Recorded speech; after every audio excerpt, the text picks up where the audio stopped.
역스반에서 1장 7절에서 13절까지.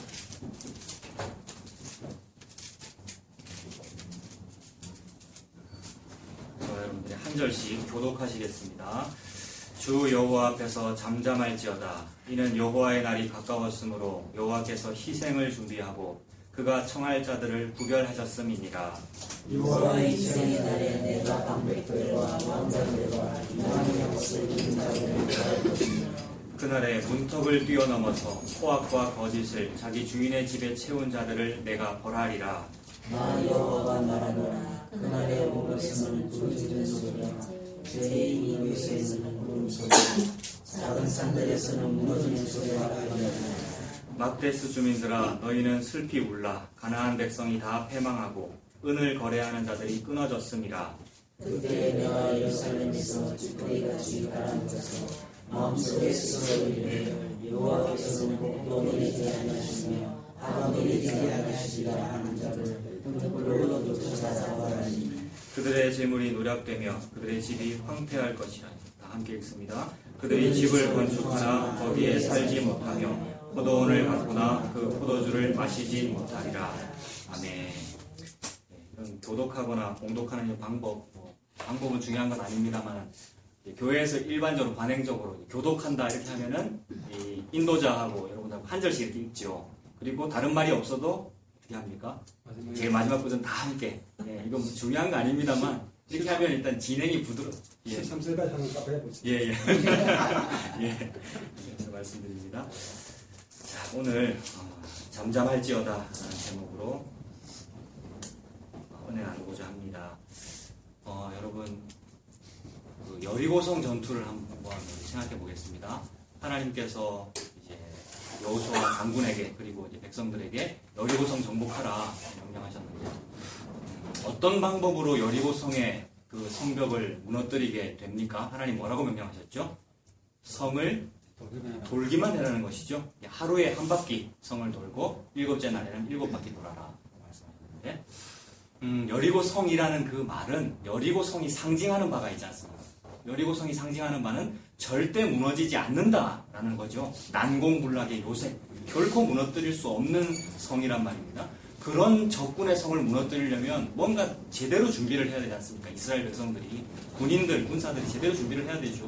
뭐 핵무기를 준비한다든지 제대로 무슨 전차를 준비하든지 이래야지 무너지는 것인데, 하나님 너무나도 이상하게 돌기만 해라 이렇게 말씀해요. 물론 그 말씀 끝에 뭐 함성 지르는 것도 있고 나팔 부는 것도 있고 무너지고 나서 이제 뛰어 들어가서 이제 찌르는 전투 행위도 있기는 합니다만은, 핵심은 돌기만 해라라는 것이죠. 이것이 의미하는 바가 무엇입니까? 모든 말씀은 하나님의 계시인데, 하나님께서 저와 여러분들에게 무언가를 계시하고 계시는데 무엇을 지금 계시하고 있는 것입니까? 그래서 크게 두 가지를 생각해 볼 수가 있죠. 성을 돌기만 해라라는 것에서 첫 번째는 네가 하는 것 아니니, 더 쉽게 말해서 아무것도 하지 말아라. 아무것도 하지 말아라 라는 뜻으로 돌기만 해라 라고 이렇게 인식할 수 있죠. 아까 권사님 기도하실 때에 우리가 하나님에 대한 잘못된 인식이 있다 이런 표현 하셨는데, 거의 설교 내용을 다 말씀하셨어요. 기도할 때. 네. 이러면 설교자는 너무 좋기도 하고 너무 살짝 허탈하기도 하고, 근데 너무 좋다는 뜻입니다. 하나님에 대한 잘못된 인식이 있다 이런 용어를 쓰셨는데, 그 인식이 참 중요하지 않습니까? 그래서 제가 두 가지 인식을 지금 말씀드리려고 그러는 겁니다. 첫 번째 인식, 여리고성 전투에 대한 말씀을 듣고 나서 첫 번째 인식은 아무것도 하지 말라는 뜻이구나, 이렇게 인식할 수 있단 말입니다. 돌기만 하라는 그 말의 뜻이. 그런데 두 번째 인식은 뭐냐 하면, 좋은 방법이 있구나, 돌아야 되는구나, 도는 행위를 해야 돼, 게다가 말씀대로 돌아야 돼, 하루에 한 바퀴 돌아야 되고 일곱째 날은 7바퀴 돌아야 돼, 6바퀴 돌면 절대 안 돼, 8바퀴 돌면 절대 안 돼, 7바퀴 돌아야 돼, 요렇게 인식하는 것이 있습니다. 요 두 가지 인식이 너무나도 다르죠. 첫 번째 인식은 하지 말아라 라는 쪽의 인식이고, 두 번째 인식은 네가 뭔가를 해야 돼 라는 인식이죠. 뭔가를 하기는 하되 그 하는 행위가 법칙대로죠. 하나님 말씀하신 대로 내가 그대로 꼭 지켜서 해야 한다라는 인식입니다. 이거를 좀 모식적으로 다 가지치기 해서 단순하게 딱 표현하면, 첫 번째는 하지 말아라 이고 두 번째는 해라 이니까 정반대의 인식이 됩니다. 그래서 하나님에 대한 인식이 잘못되는 것이 참 문제다라는 것이 정반대의 인식이 되니까 하나님은 한 분이신데 그 말씀에 관하여 그의 성도가 또는 그의 성직자라는 사람이 잘못 인식하면 정반대의 반응이 되니까 심각하단 말입니다. 그래서 이 인식의 문제는 매우 심각한 문제죠. 그래서 이 인식이라는 단어를 사용해서 일반 사회에서도 많이 말하죠. 이거 자주 말씀드렸는데 뭐 고위 공직자 뭐 인사청문회 할 때 물어보죠. 당신은 이제 뭐 국방부 장관 후보자로서 과거에 있었던 그 5.18 사태에 대해서 뭐라고 생각하십니까? 이게 물어보는 것이 5.18이라고 하는 역사적인 사실에 대하여 당신은 뭐라고 인식합니까? 라고 물어보는 거죠. 대답을 잘해야 되죠. 정권에 따라서 대답을 잘해야 되잖아요. 어떤 정권에서는 그거를 폭동이라고 인식할 것이고 어떤 정권에서는 민주화 운동이라고 인식할 거 아닙니까? 이게 뭐라고 인식하는가가 굉장히 중요하죠. 이게 약간 이야기가 새끼로 셉니다만 다니엘 같은 사람이 바르게 인식한 사람이죠. 잘못 인식하게 되면 유력자에게 뭐라고 말을 하게 되느냐 하면 유력자에게 손해는 끼치지 않고 이익만 끼치는 말을 하게 됩니다. 잘못 인식하면. 그래서 손해는 끼치지 못하고 이익만 끼칠 수 있는 존재가 되어 갑니다. 교육을 받으면 받을수록. 그래서 환관의 교육을 받으면 왕의 여자에게 어필은 할 수 없고 그러나 왕의 권력에게 도움을 줄 수 있는 것, 이게 넷이잖아요. 그게 거세되었다는 말의 상징적인 의미가 되지 않습니까? 굉장히 적나라한 표현입니다. 근데 생물학적으로 실제로 거세되지 않아도 우리가 우리의 목소리가 또는 우리의 인식이 거세될 수 있으니 얼마나 위험한가 이 말입니다. 그래서 그런 역사적인 사실, 무슨 민주화 운동이니 이런 사실에 대해서 인식하는 것을 역사 인식이라고 한다면 그건 또 너무나 중요해서 막 청문회에서 물어보고 일반 사회에서 어떤 가치관이 되고 이러하는데 신앙의 문제에 있어서 영혼의 이 구원, 영혼이라는 것은 꼭 육체 빼고 영혼만 말하는 것이 아니라 우리 전체를 말하는 것이죠. 우리의 생명이 달린 이 문제에 관하여 너무나도 쉽게 인식하고 또는 해오던 대로 그냥 인식하고 살고요. 평생 내가 신앙생활을 했고 우리 조상 때부터 믿었고 그냥 해오던 대로 그게 맞지라는, 또는 우리 아빠가 목사님이니까 우리 아들 딸들 그렇게 신앙생활하면 안 되는 거잖아요. 그래서 돌아봐야 합니다. 스스로를 돌아봐서, 물론 하나님의 은혜가 있어야 그것이 됩니다만 돌아봐서 뭐라고 인식할 것인가를 따져야 합니다.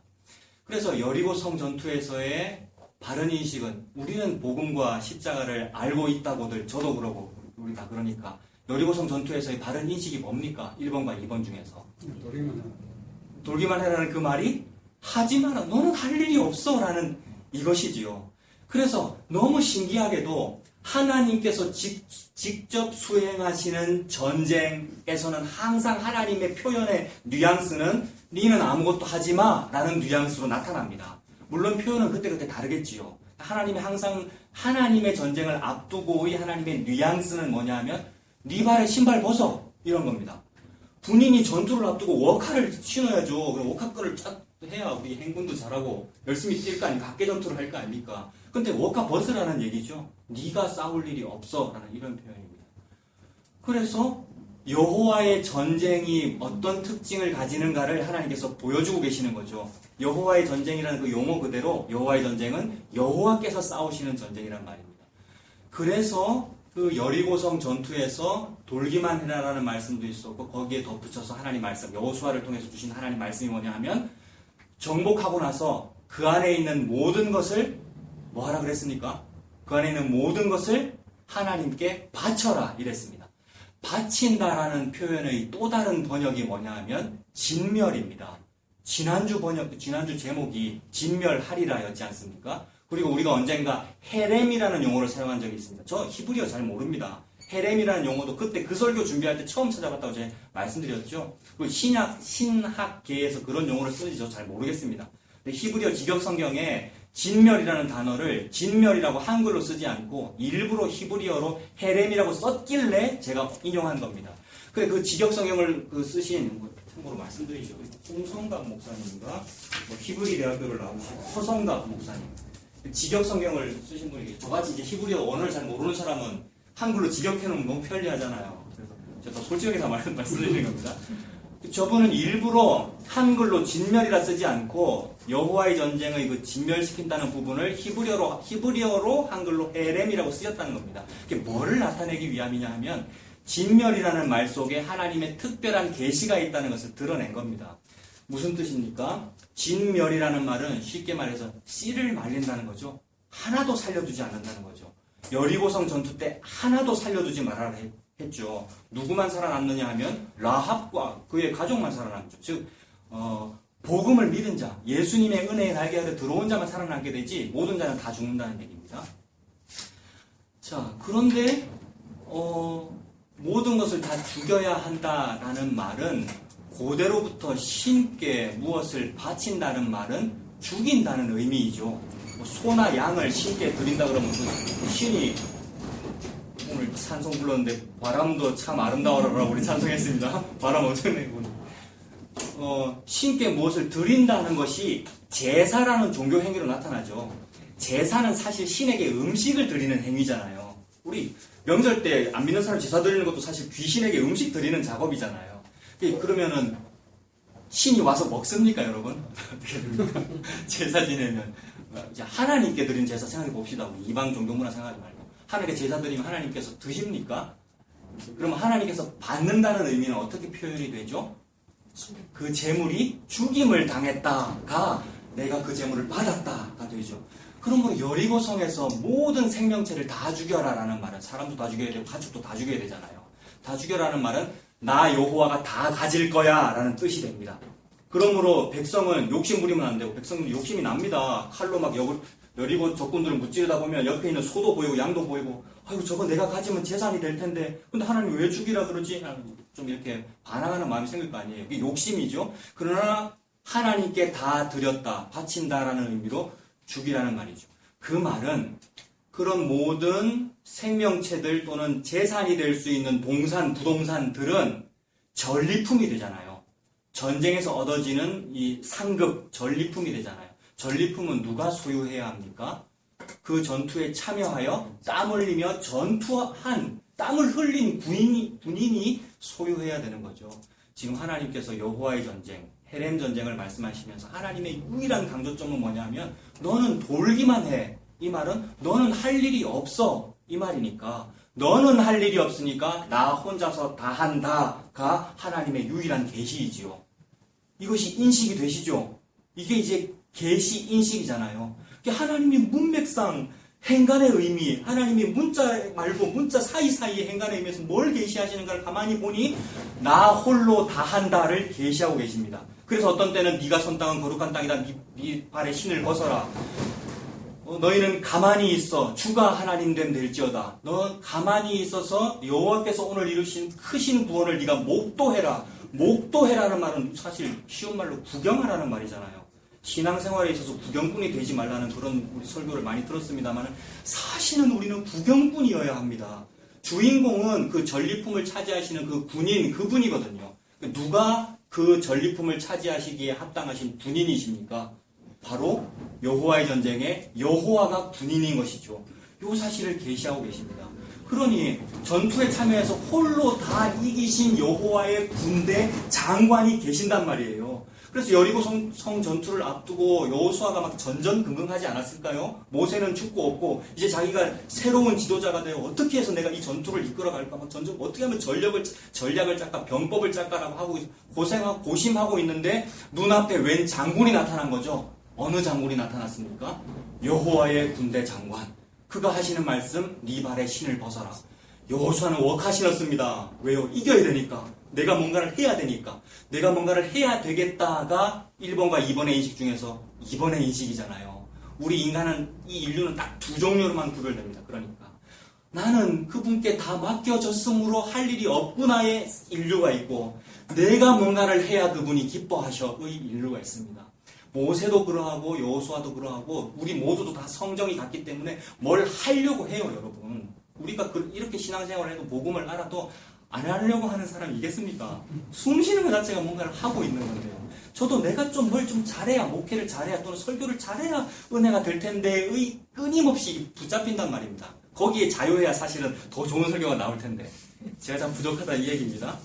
네 발에 신을 벗어라라고 말씀하신 그 여호와의 군대 장관이 누구입니까, 여러분? 이 계시의 이 상황에서, 이 계시의 세계에서 그 여호와의 군대 장관이 누구입니까? 에고 에이미를 거기서 보여주신 겁니다. 하나님은 I am 해놓고 자기 자신을 말씀하지 않으셨는데 말씀하지 않으심이 보여준 겁니다. 나 여호와의 군대장관으로 여기 왔노라. 이 말이 나 예수야 라는 선언입니다.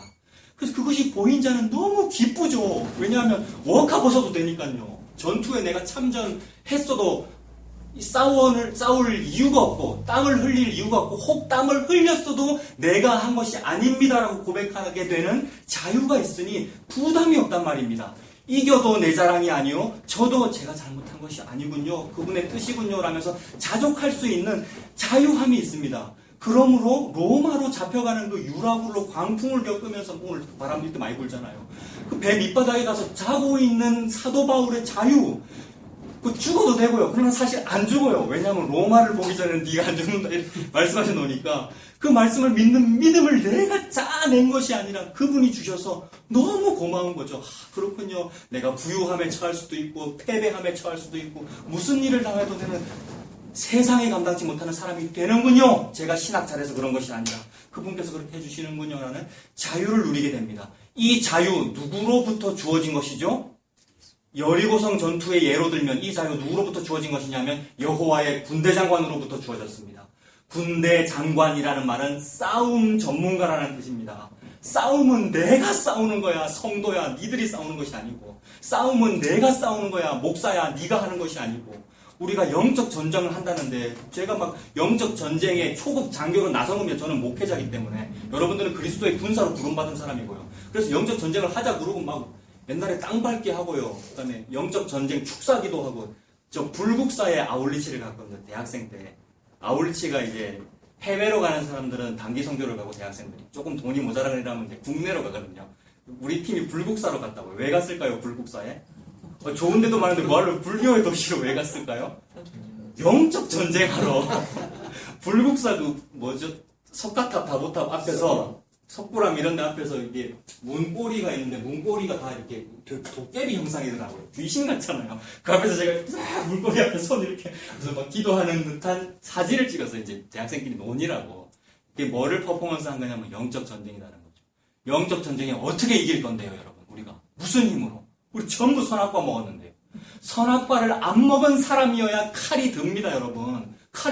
우리는 칼을 휘둘러도 칼이 안 든단 말이에요. 어떻게 이기겠습니까?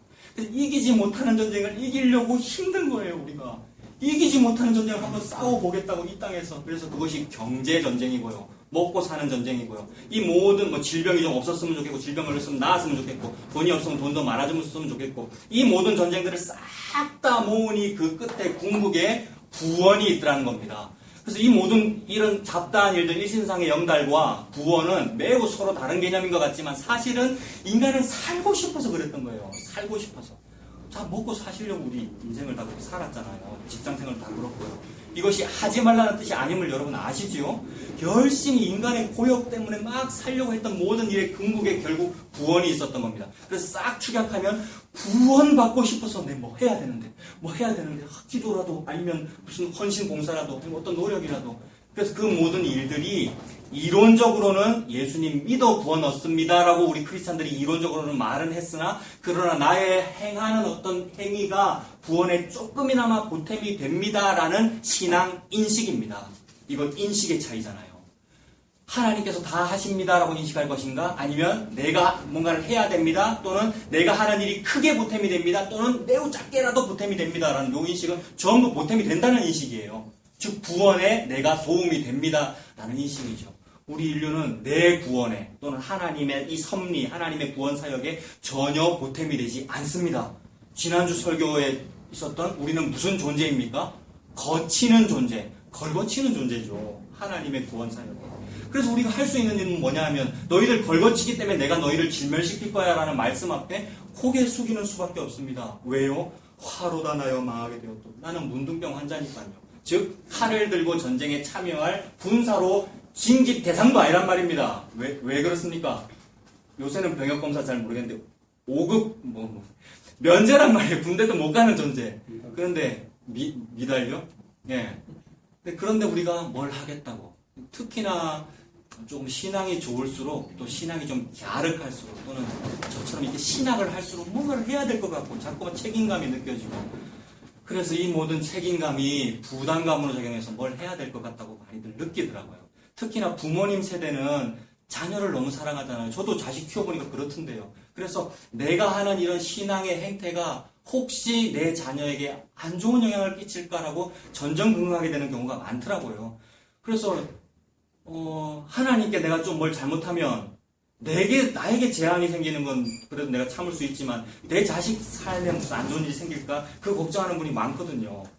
빙긋이 웃으시는 분은 이해되시기 때문에 그러시는 거죠. 네, 저도 그럴 때가 많고요. 제가 아는 정말 저를 아껴주셨던 어떤 권사님이 제가 하는 이런 패턴의 설교를 듣고 많이 이해하시면서도 그래도 마지막에 하시는 말씀, 그래도 혹시 무슨 일이 생기면 어떡해요? 이런 말씀. 그게 그분이 지병이 있으셨거든요. 근데 좀 괜찮다가 안 좋다가 막 이러시더라고요. 그래서 혹시 내가 이런 어떤 신앙 행위를 안 하는 것 때문에 지병이 다시 발병하면 어떡해요? 라는 불안감. 이것에 우리가 얽매여 있죠. 그것에 대하여 하나님께서는 일부러 여호와의 전쟁을 보여주시고요. 우리 지난주 봤던 말씀의 핵심적인 단어가 뭡니까? 2절, 3절, 4절, 5절, 6절에 있는 핵심적인 단어가 진멸, 멸절이잖아요. 그 진멸이라는 단어가 헤렘 전쟁이고요. 다 죽이는 전쟁. 그래서 여호와의 전쟁은 그분께서 다 싸우시는 것이다라는 것을 여호와의 전쟁에 해당되는 모든 사건마다 다 보여주십니다. 그래서 홍해 바다를 보여주십니다. 홍해를 인간이 어떻게 가르지요, 여러분? 그리고 홍해 바다 사실 가를 이유도 없었어요. 왜냐하면 이미 지나갔거든요, 여러분. 출애굽 과정 아시죠? 이미 홍해 바다 지나서 가나안 땅 쪽으로 많이 갔는데 하나님이 돌쳐서, 옛날 개역 한글 성경에는 돌쳐서라고 되어 있었습니다. 개역 개정 성경에는 되돌아서, 잘 가다가 괜히 되돌아서 홍해 바다 근처에 가 있으랍니다. 그러면 안 되잖아요, 전략상. 적군들이 쫓아오고 있는데. 근데 하나님 왜 그러셨죠? 홍해 바다를 경험하게 하시려고. 홍해 바다를 경험하라는 말은 무엇입니까? 네 믿음과 네 행위로 네가 홍해 바다를 갈라라를 경험하게 하시는 것이 아니라 홍해 바다는 내가 가르는 거야를 보여주시려고 그러시죠. 그래서 홍해 바다 앞에서 하신 유명한 말씀이 너희는 가만히 있어. 내가 하나님 될 말지야. 너희는 가만히 있어 여호와의 크신 구원을 목도해라 라는 겁니다. 목도가 아까 구경꾼이라 그랬죠? 신앙의 구경꾼이 되지 말아라는 그 설교가 매우 교훈적인 설교 맞죠? 우리에게 참 큰 교훈을 주는 것이 맞으나 동시에 하나님의 계시와 거꾸로일 수 있으니 주의해야 된단 말입니다. 우리는 구경꾼이 맞아요. 그래서 어떤 의미에서만 구경꾼입니까? 예수님이 주인공이라는 의미에서만 구경꾼입니다. 왜요? 십자가에서 내가 다 이루었다라고 하시니까요. 내가 다 이뤘다라고 하실 때 왜 뭐 다 이뤘어요? 저도 같이 이루는 건데요 라고 하면은 구경꾼이 아니고 참여자가 되잖아요. 그게 아니라 감사한 마음으로, 감지덕지한 마음으로 보고 있는 중입니다. 그래서 구경이라는 그런 저급한 용어를 쓰면 안 되고 목도하는 거죠. 그분의 구원을. 그래서 여호와의 크신 구원을 목도해라. 너희들이 오늘날 봤던 이 애굽 사람을 다시는 보지 못하리라. 그래서 홍해가 갈라지는 경험 아닙니까? 그래서 그러한 여호와의 전쟁에 해당하는 모든 말씀의 뉘앙스는 너희는 가만히 있어 내가 하나님 됨 알지어다 라는 맥락입니다. 너희는 가만히 있어라 라는 그 맥락의 오늘의 표현이 뭡니까? 1장 7절 잠잠할지어다 입니다.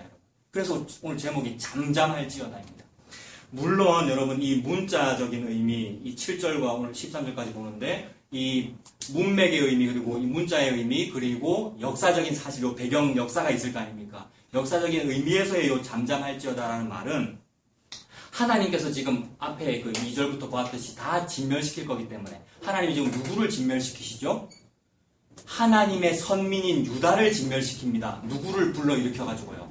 갈대아 사람을 불러일으켜서. 그러니 갈대아 사람은 아수르 세력일 수도 있고 물론 아수르 세력은 이미 멸망했습니다만은 또 다른 패권주의가 나타난단 말입니다. 항상 이 세상은 소련이 망해도 중국이 나타나는 것처럼 항상 아수르가 망해도 바벨론이 나타나는 것이고요. 바벨론 세력, 즉 갈대아 세력으로 하나님께서 유다를 멸망시킬 것이니 니들이 살아남을 방법이 없어. 그러니 막 조용히 해 라는 의미로 잠잠할지어다라는 의미가 되죠. 그런데 이것을 우리가 하나님의 계시로 계시는 항상 예수님 중심으로 해석해야 되는 거잖아요. 그래서 예수님의 십자가에 다 이루심으로 볼 때 우리가 영해할 수 있습니다. 영해는 상당히 위험한 겁니다. 몇 번 말씀드리지만 영해라는 것이 알레고리스러운 해석 방법이거든요. 알레고리라는 것은 풍유잖아요. 말씀에 무슨 어떤 사실이 나타나면 거기다가 의미를 대입하는 겁니다. 문자에는 드러나 있지 않은 또 다른 의미를 대입해가지고 뭐 빨간색 이런 나오면 예수님의 보혈 이런 식으로 거기 보혈이라는 말이 없는데 색깔만 보고 이런 식으로 대입하면 그러면 모든 것에다가 다 외부적인 의미를 대입할 수가 있으니 말씀을 왜곡할 가능성이 큽니다. 그래서 종교개혁자들이 알레고리를 싫어했어요. 왜냐하면 중세교회에서 신부들이 우매무지한 성도들에게 과도한 행위를 유도하기 위해서 막 풍요해가지고 알레고리적으로 풍자를 해가지고 크게 부풀려서 헌금 더 많이 하세요라는 것을 뉘앙스를 풍기니까 종교개혁자들이 그거 아니라고 말씀대로 해석해야지 왜 알레고리를 합니까? 라고 했기 때문에 게다가 그 정신을 더욱 학적으로 잘 받아들여서 이렇게 체계화한 것이 우리 칼빈주의, 장로교회가 칼빈주의잖아요. 그러다 보니 정상적인 개혁주의자라면 알레고리를 경계하게 되어 있습니다. 그런데 하나님의 입장에서 알레고리는 뭡니까? 하나님이 알레고리 안 했으면 알레고리 안 해야 되고요. 하나님이 알레고리 하셨으면 해석자는, 목회자는 또는 성도는 알레고리 해야지요. 하나님이 그 모든 말씀을 통하여 문자에는 드러나지 있지 않은데 문자에는 없는 다른 얘기를 하고 계신다는 것이 보이면 그렇게 해석해야 됩니다. 모든 성경은 문자로 되어 있지요. 그런데 문자에는 드러나 있지 않은 하나님의 이면의 다른 것을 계시하고 계십니다. 뭘 계시하고 계시죠? 모든 성경에 쓴 바 자기에 관한 것을 자세히 설명하시니라. 이거 누가 하신 말씀이죠? 예수님 하신 말씀. 예수님께서 말씀하시기를 구약성경 무슨 책 거기는 예수라는 글자도 없는데도 불구하고 모든 성경에 쓴 바 나에 관한 거야 라고 하시니 제대로 된 알레고리는 뭐겠습니까? 물론 인간이 실수가 많이 있습니다만 제대로 된 알레고리는 그 말씀에서 예수를 찾아낼 수 있으면 그것이 은혜이고 제대로 된 해석입니다. 그러므로 잠잠할지어다라는 말 앞에 잠잠할지어다라는 그 말씀을 너희는 가만히 있어 주가 하나님 됨 알지어다로 연결시킬 수 있단 말입니다. 어떤 의미에서만 그렇습니까? 예수님이 십자가에서 다 이루셨으니 나는 그 앞에서 그 구원사역에 보탤 것이 없고 나는 잠잠해야 되는구나 라는 요 의미에서만 그렇습니다. 많은 공격하는 사람들이 성도로 하여금 방종하는 설교래요. 이게 잠잠하게 만들었으니까요. 주일은 막 시끄러워야 되잖아요. 공장이 막 돌아가야 되잖아요. 복음 전포와 막 헌신 봉사와 예배의 마침은 뭐의 시작입니까? 그 기독교 표 모르십니까? 예배의 마침은 섬김의 시작입니다. 그래서 예배 마침은 이제 어디 가잖아요. 중고등부하러 가고 식당 봉사하러 가고. 그래서 그게 잘 돌아가야 공장이 잘 돌아가는 거라고 하잖아요. 다른 교단은 잘 모르겠습니다. 함부로 제가 욕하면 안 되니까. 장로교회 교단의 기본적인 헌법은 어느 고신이든 뭐 합동이 다 마찬가지입니다. 기본적인 헌법은 주일 성수이고 주일날 아무것도 하면 안 돼. 그런데 선한 사업은 해라 이렇게 돼 있거든요. 근데 헌법을 그 말씀에서 다 가져온 헌법인데 헌법을 자꾸 조금 이용해서 선한 사업을 해도 된다 그러잖아. 주방공사 그 선한 거야. 장애인 부서 섬기는 거 그 선한 거야. 라고 하면서 막 북돋게 되는데 물론 은혜로 하면 좋은 것이죠. 그러나 좀 어떤 조직과 공동체를 유지, 존속, 보존 또는 발전시키기 위하여 헌법 구절 또는 말씀을 이용한단 말이에요. 잘 굴리기 위해서. 그런데 여러분 예수 안 믿고 그거 하면 아무 소용이 없지 않습니까? 예수 믿고 진짜로 은혜로 하게 된다면 적극 권장하지요. 그래서 잠잠할지어다라는 말씀을 그렇게 연결시킬 수 있단 말입니다.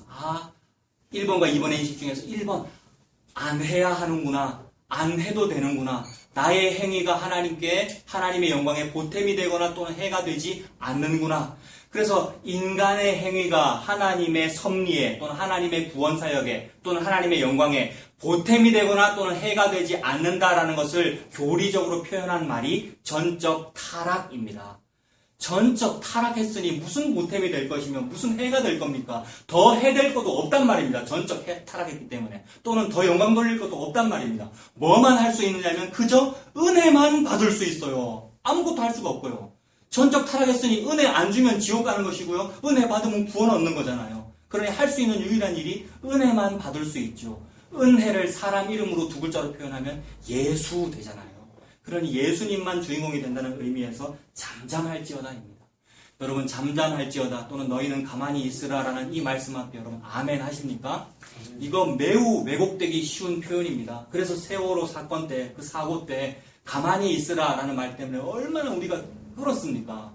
물론 그때의 가만히 있으라는 말은 매우 못된 말이죠. 그런데 그것을 구원파적인 신앙사상과 연결해서 봐라 가만히 있으라고 그랬잖아. 구원파가 좀 그런 면이 있다고 그래서 구원파 교리 잘 모릅니다만은 가만히 있으라고 예수님 다 하는 거니까 우리는 감나무 밑에서 입만 벌리고 있으면 돼라는 의미에서 가만히 있으라. 여기 학생들 가만히 있다가 결국 죽은 거 아닙니까 세월호에서. 그래서 이런 식으로 신앙생활을 하면 구원파와 비슷하다는 소리를 듣더라고요. 근데 과연 그 얘기입니까 여러분? 아무것도 할 것이 없고 가만히 있으라라는 표현이 맞습니다만, 그래서 감나무 밑에 마치 입을 벌리고 감 떨어지기만을 기다리는 형국과 비슷합니다만은 사실은 이 말 속에는 너무나도 엄청난 일을 좀 해라라는 의미가 들어있습니다. 조금 전에 말씀드렸잖아요. 전적 타락했으니까 아무것도 할 수 없고 뭐만 할 수 있다 그랬습니까? 은혜 받는 것만 할 수 있습니다. 인간이 해야 될 일 중에 가장 위대하고 가장 큰 일, 행사, 사업은 뭐냐 하면 은혜 받는 일입니다. 은혜 받는 일을 다른 말로 뭐라 그러면 되겠어요? 예수 믿는다라고 합니다. 그래서 내가 좀 무엇을 하여야 영생을 얻으리까? 하나님께서 보낸 자를 믿는 것이 하나님의 일이다. 믿는 게 일이에요. 그러니까 믿는 것이 은혜 받는 일이에요. 은혜 받는 일이 우주에서 가장 큰 일이거든요. 게다가 전적 타락한 인간이 할 수 있는 가장 고귀하고 큰 일이거든요. 그러니 아무것도 하지 말아라 라는 이 말은 일 좀 해라 라는 말입니다. 그 이외에 막 자기가 워카를 신든지 창을 들고 나가서 뭘 싸워서 하나님의 영광에 보탬이 되고자 하는 일은 뭐예요? 하나님께서 세지 않으시는 일입니다. 세지 않는다는 말은 매우 심각한 표현입니다. 최선을 다하여 하나님 앞에 예수님의 이름으로 선지자 노릇하고 주의 이름으로 귀신을 쫓아냈는데 하나님이 안 샜단 말이에요. 근데 그 사람은 셀 거 아닙니까? 제가 1970몇 년대에 무슨 일을 했고 언제 귀신을 쫓아냈고 언제 예수의 이름으로 선지자 노릇 제가 지금 설교를 했습니다라고 나는 막 세서 내 장부에 기록해놓고 천국 가는 날 예수님 제가 그때 튤립도 했고요. 제가 개혁주의 목사 이것도 했고요 라고 하면은 나는 너를 모른다. 왜냐하면 세지 않으니까요. 그래서 하나님께서 주께서 하늘에 계시니가 비웃으시며 주께서 저희를 비웃으시리로다. 너희들은 인생을 의지하지 말아라. 그들의 호흡은 코에 있나니 수에 칠 가치가 어디 있느냐. 셀 가치가 없는데 셀 가치가 없는 우리의 행위를 막 세면서 보탬이 되겠다고 하고 있으니 그것은 일이 아니야. 제발 진짜 일 좀 해라 라고 하나님께서 계시하고 계시는 중입니다. 그 모든 구약성의 말씀 속에 이런 식의 계시가 문자적으로 드러나 있지 않은데 하나님의 행간의 의미를 해석하니 일 좀 하라는 말이구나. 예수 믿으라는 말이구나로 인식할 수 있습니다. 1번과 2번의 인식 중에서 몇 번의 인식입니까? 1번의 인식입니다. 아무것도 하지 말아라라는 말이 진짜로 일 좀 해라라는 말이구나로 해석됩니다. 이건 인식이잖아요. 하나님의 계시 인식입니다. 하나님이 이 말씀이 계시잖아요. 계시가 나에게 떨어졌는데 그 계시를 인식하는 것을 읽고 해석하면서 이 말 예수 믿으라는 말이구나 이 말로 해석되잖아요. 그래서 계시 인식이 이렇게 된 것을 보고 믿음이라고 하지요. 너 하나님을 믿는구나라고 할 때 요거 믿는 것을 보고 믿는다고 합니다. 예수님을 믿는구나라고 할 때 열심히 헌신봉사하여 노력하면서 막 힘들어 죽겠는데도 저는 주님을 위해서 했어요. 나의 이 헌신봉사가 하늘에서 해같이 빛나지요? 라고 하고 있는 것은 해같이 빛 안 난단 말입니다. 하나님이 안 세시니까요. 그런데 저는 화로다 나요. 저는 죽게 되었습니다. 제가 혹시 했어도 저는 한 것이 아니군요. 예수님께서 하신 일만 전부이니까요. 라고 하게 되면 네가 진짜 큰 일을 했다라고 해주십니다. 근데 네가 진짜 큰 일을 했다라고 해주실 때 우리는 어떤 자세가 나오게 됩니까? 자연적으로 도망갔다가 돌아온 오네시모의 자세가 나오게 됩니다. 빌레몬 앞에서 도망갔다 돌아온 잡힌 노예는 어떻게 됩니까? 형벌이 뭡니까? 사형입니다. 사형. 노예는. 그래서 죽여도 마땅하신데 저를 혹시 이 사도 바울의 편지를 읽고 저를 받아주신 그게 오네시모 이야기 빌레몬서잖아요. 그래서 그 앞에서 고개 숙이고 있는 자세밖에 안 돼요. 이것이 은혜 받은 자의 자세잖아요. 그런데 자꾸만 무한반복 악순환이 돼서 은혜 받았으니까 뭘 해야지. 이제 오네시모가 그래 해야지 막 빌레몬을 위해서 이렇게 되는데 그 말은 갸륵하고 매우 갸륵한 신앙의 자세인 듯 보이나 그 속에 루시퍼의 행태가 들어있습니다. 루시퍼는 자꾸만 인간의 행위를 강조하게 되거든요. 그래서 종교개혁 역사도 다 그거였잖아요. 인간의 행위를 강조하는 알미니안적 사상관. 이건 다른 말로 인본주의라고 볼 수 있죠. 인간을 주인공으로 여기니까요. 그런데 예수님을 주인공으로 여기는 개혁주의라고 합니다만 저는 개혁주의라는 말이 싫더라고요. 그리고 제가 싫어하는 것이 아니라 신학교 때 그렇게 배웠습니다. 무슨 주의라는 말은 참 안 좋아요. 이즘이니까. 근데 자꾸 이즘으로 주의로 막 사람을 닥달해요. 그거는 교조주의가 되거든요. 요 교리대로 해야 네가 딱 맞는 거야? 라고 하는데 저는 교리를 좋아합니다. 그래서 제가 튤립을 사랑하거든요. 근데 튤립도 뭐 속에 포함돼서 해석됩니까? 제가 튤립 카페에 올려놨는데 튤립도 복음 속에서 해석되는 거거든요. 그래서 복음을 보니까 튤립이 좀 쉽잖아요. 그렇지 않던가요? 튤립에 우리가 얽매이면 교조주의가 되는데 또 율법주의가 된단 말입니다. 요 전적 타락인가 성도 견인인가 아닌가 따지게 되는데 그게 아니라 복음으로 소화시키니까 너무 쉽단 말입니다. 아, 성도라는 말은 하나님의 은혜로 부름받았으니까 내가 하려면 내가 견고하고 인내를 할 수 없는데 그분이 나를 이끌어 가시니까 내가 견고해지고 인내해지는구나. 왜? 나는 주인공이 아니니까. 그래서 이해가 되잖아요. 이 성도 견인 그 튤립의 제일 마지막 거 제가 지금 말씀드린 겁니다. 여기서 다 설명드렸는데 기억이 안 나시는 분은 영상을 보시기 바랍니다. 카페 공지사항에 일부러 올려놨습니다. 제일 위에 올라가라고. 그래서 교리 중요합니다. 저 교리를 굉장히 강조했거든요. 청년들한테도. 그 교리가 뭐 안에서 해석될 때만 중요한 겁니까? 복음 안에서만 중요합니다. 예수 안에서잖아요. 항상. 그래서 신약성경에 자주 나오죠. 그리스도 안에서. 고난을 받아도 그리스도 안에서 고난을 받는 게 좋은 고난이고요. 고난을 그냥 받으면 분명히 뭘 잘못했기 때문에 받는 고난입니다. 저 노예 갔다 왔습니다만 내 잘못한 게 있잖아요. 그래서 사과드렸다 말씀드렸잖아요. 그 잘못한 거 있기 때문에 고난을 받아야 되는 거예요. 선배 목사님들 욕 먹어야 되고요. 예의 바르게 안 했잖아요. 제가 녹화를 얼마나 당돌하게 선배들 잘못했죠. 그렇게 하면 안 되죠. 복음을 증거하려고 그랬는데 여러분. 그래서 괜히 지 탐심 때문에 고난 받아놓고 내가 주를 위해서 의를 위해 핍박받았습니다라고 하고 있으면 교만한 거잖아요. 그것이 아니라 그리스도 안에서이죠. 그래서 교리도 그리스도 안에서. 그러면 율법은요? 우리 율법 폐기론자입니까? 구약성경 폐기론자입니까? 구원파스럽다는 공격을 받는 이유가 율법 폐기론을 주장한다고 의심받기 때문이거든요. 여러분은 의심 안 받으십니까? 저는 뭐 의심받아가지고 얼마나 막 진땀이 나는지. 그거 아닌데 말이죠. 율법 폐기론자입니까? 율법도 복음 안에서. 율법 안 지키면 지옥 갑니다. 여러분 믿으십니까? 이상하죠? 사모님도 지금 이상하게 그러셨죠? 율법 지켜야 천국 가는 거 맞습니다. 근데 어떻게 지키는데요? 예수 믿는 게 율법 지키는 겁니다. 그래서 연결되죠. 예수 믿어야 천국 간다. 이 말이 율법 지켜라 라는 의미는 좀 문자적으로 문제가 있고 율법 준행하게 된다로 해석된단 말입니다. 그래서 아무것도 안 했으나 율법 다 지킴의 상태가 된 것이 아무 일도 안 했으나 일 안 한 것을 아무 일도 안 했으나 일 다 했다고 여겨주시는 행복이라고 다윗이 말했단 말입니다. 무슨 죄 짓고 나서요? 밧세바 범하고 간음하고 또 나중에는 인구조사도 하고 다 죄인이라서 나는 율법을 지킨 적이 없어요. 그러니까 잘 지켰죠. 다윗은 그래도 화로 나요. 저는 지킨 적이 없습니다라고 고백이 터져 나오는 것 자체가 뭐 받은 겁니까? 은혜 받은 거죠. 이게 신약적으로 볼 때 예수 믿은 사건 아닙니까? 그 예수 믿은 일이기 때문에 하나님은 다윗 보고 뭐라 그러냐면 너는 율법을 다 지켰어. 간음했는데 그 말은 간음했는데 너는 간음을 한 번도 안 했구나라는 선언이 됩니다. 이 선언 누가 하셨죠? 헌법재판소 소장이 했습니다. 헌법재판소 소장 또는 재판관이 하면은 변호사가 뭐라 하든 검사가 뭐라 하든 피고 원고가 뭐라 하든 아무 상관이 없는 거잖아요.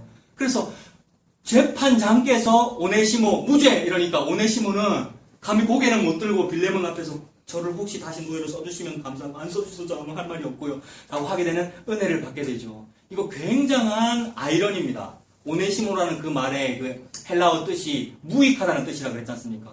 무익한 거예요, 우리는. 근데 지금 재판장은 뭐라 그런 거예요?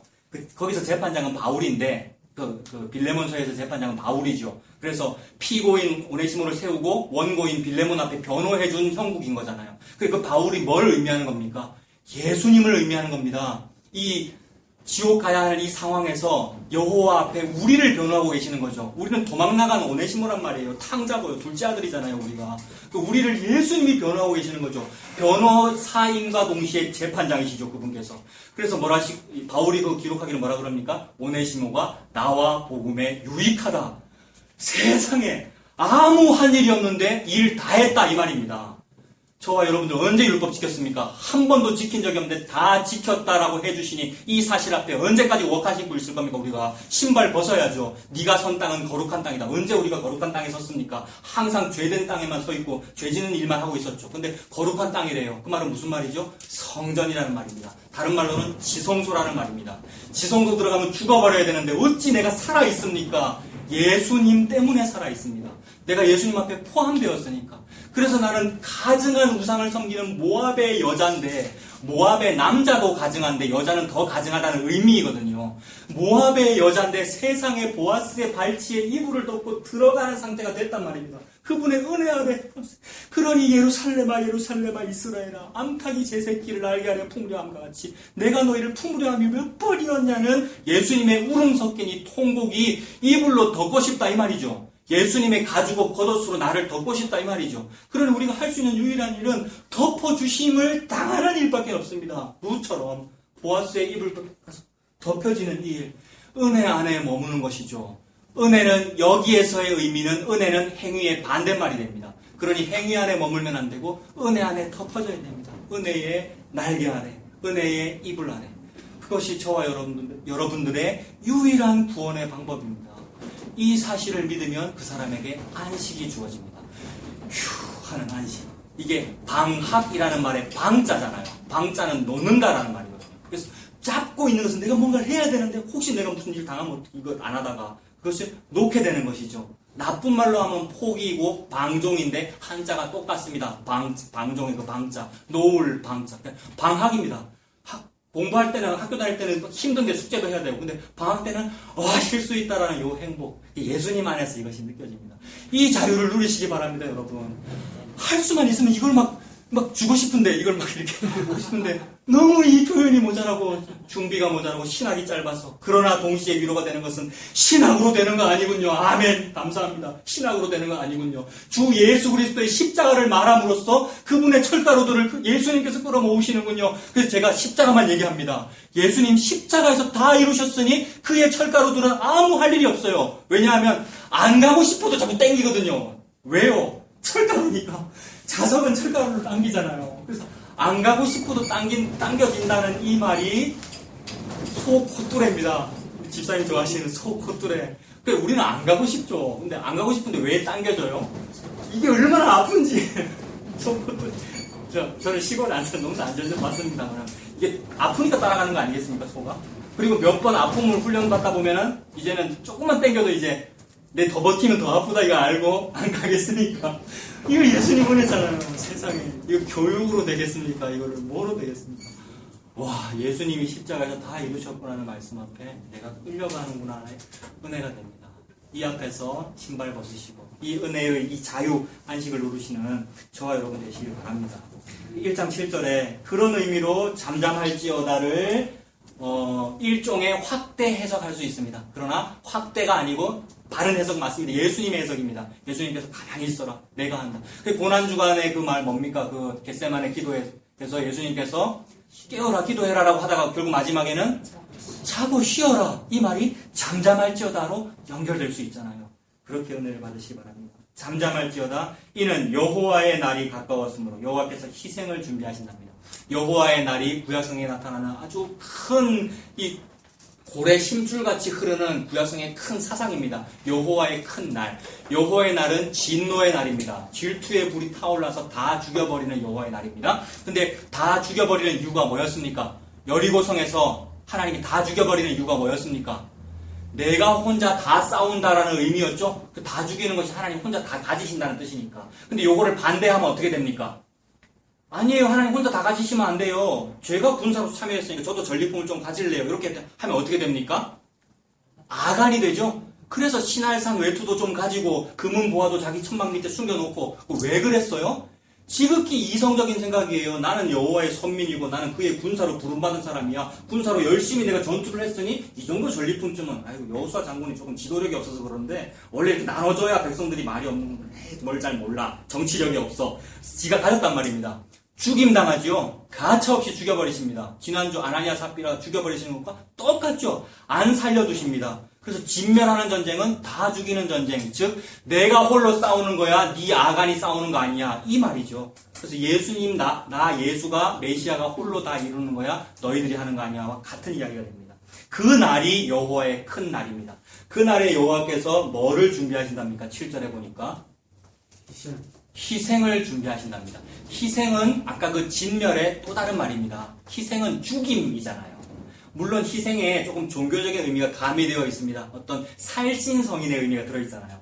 어떤 거룩하고 고상한 일을 위하여 안 죽어도 되는 사람이 죽는 의미가 들어있습니다만, 그러나 죽는다는 의미에서는 앞부분에 있는 진멸이라는 단어와 7절에 있는 희생은 같은 겁니다. 그래서 문자적인 의미 그리고 역사적인 의미에서 여기서 희생돼야 되는 사람은 누구냐 하면 유다 백성입니다.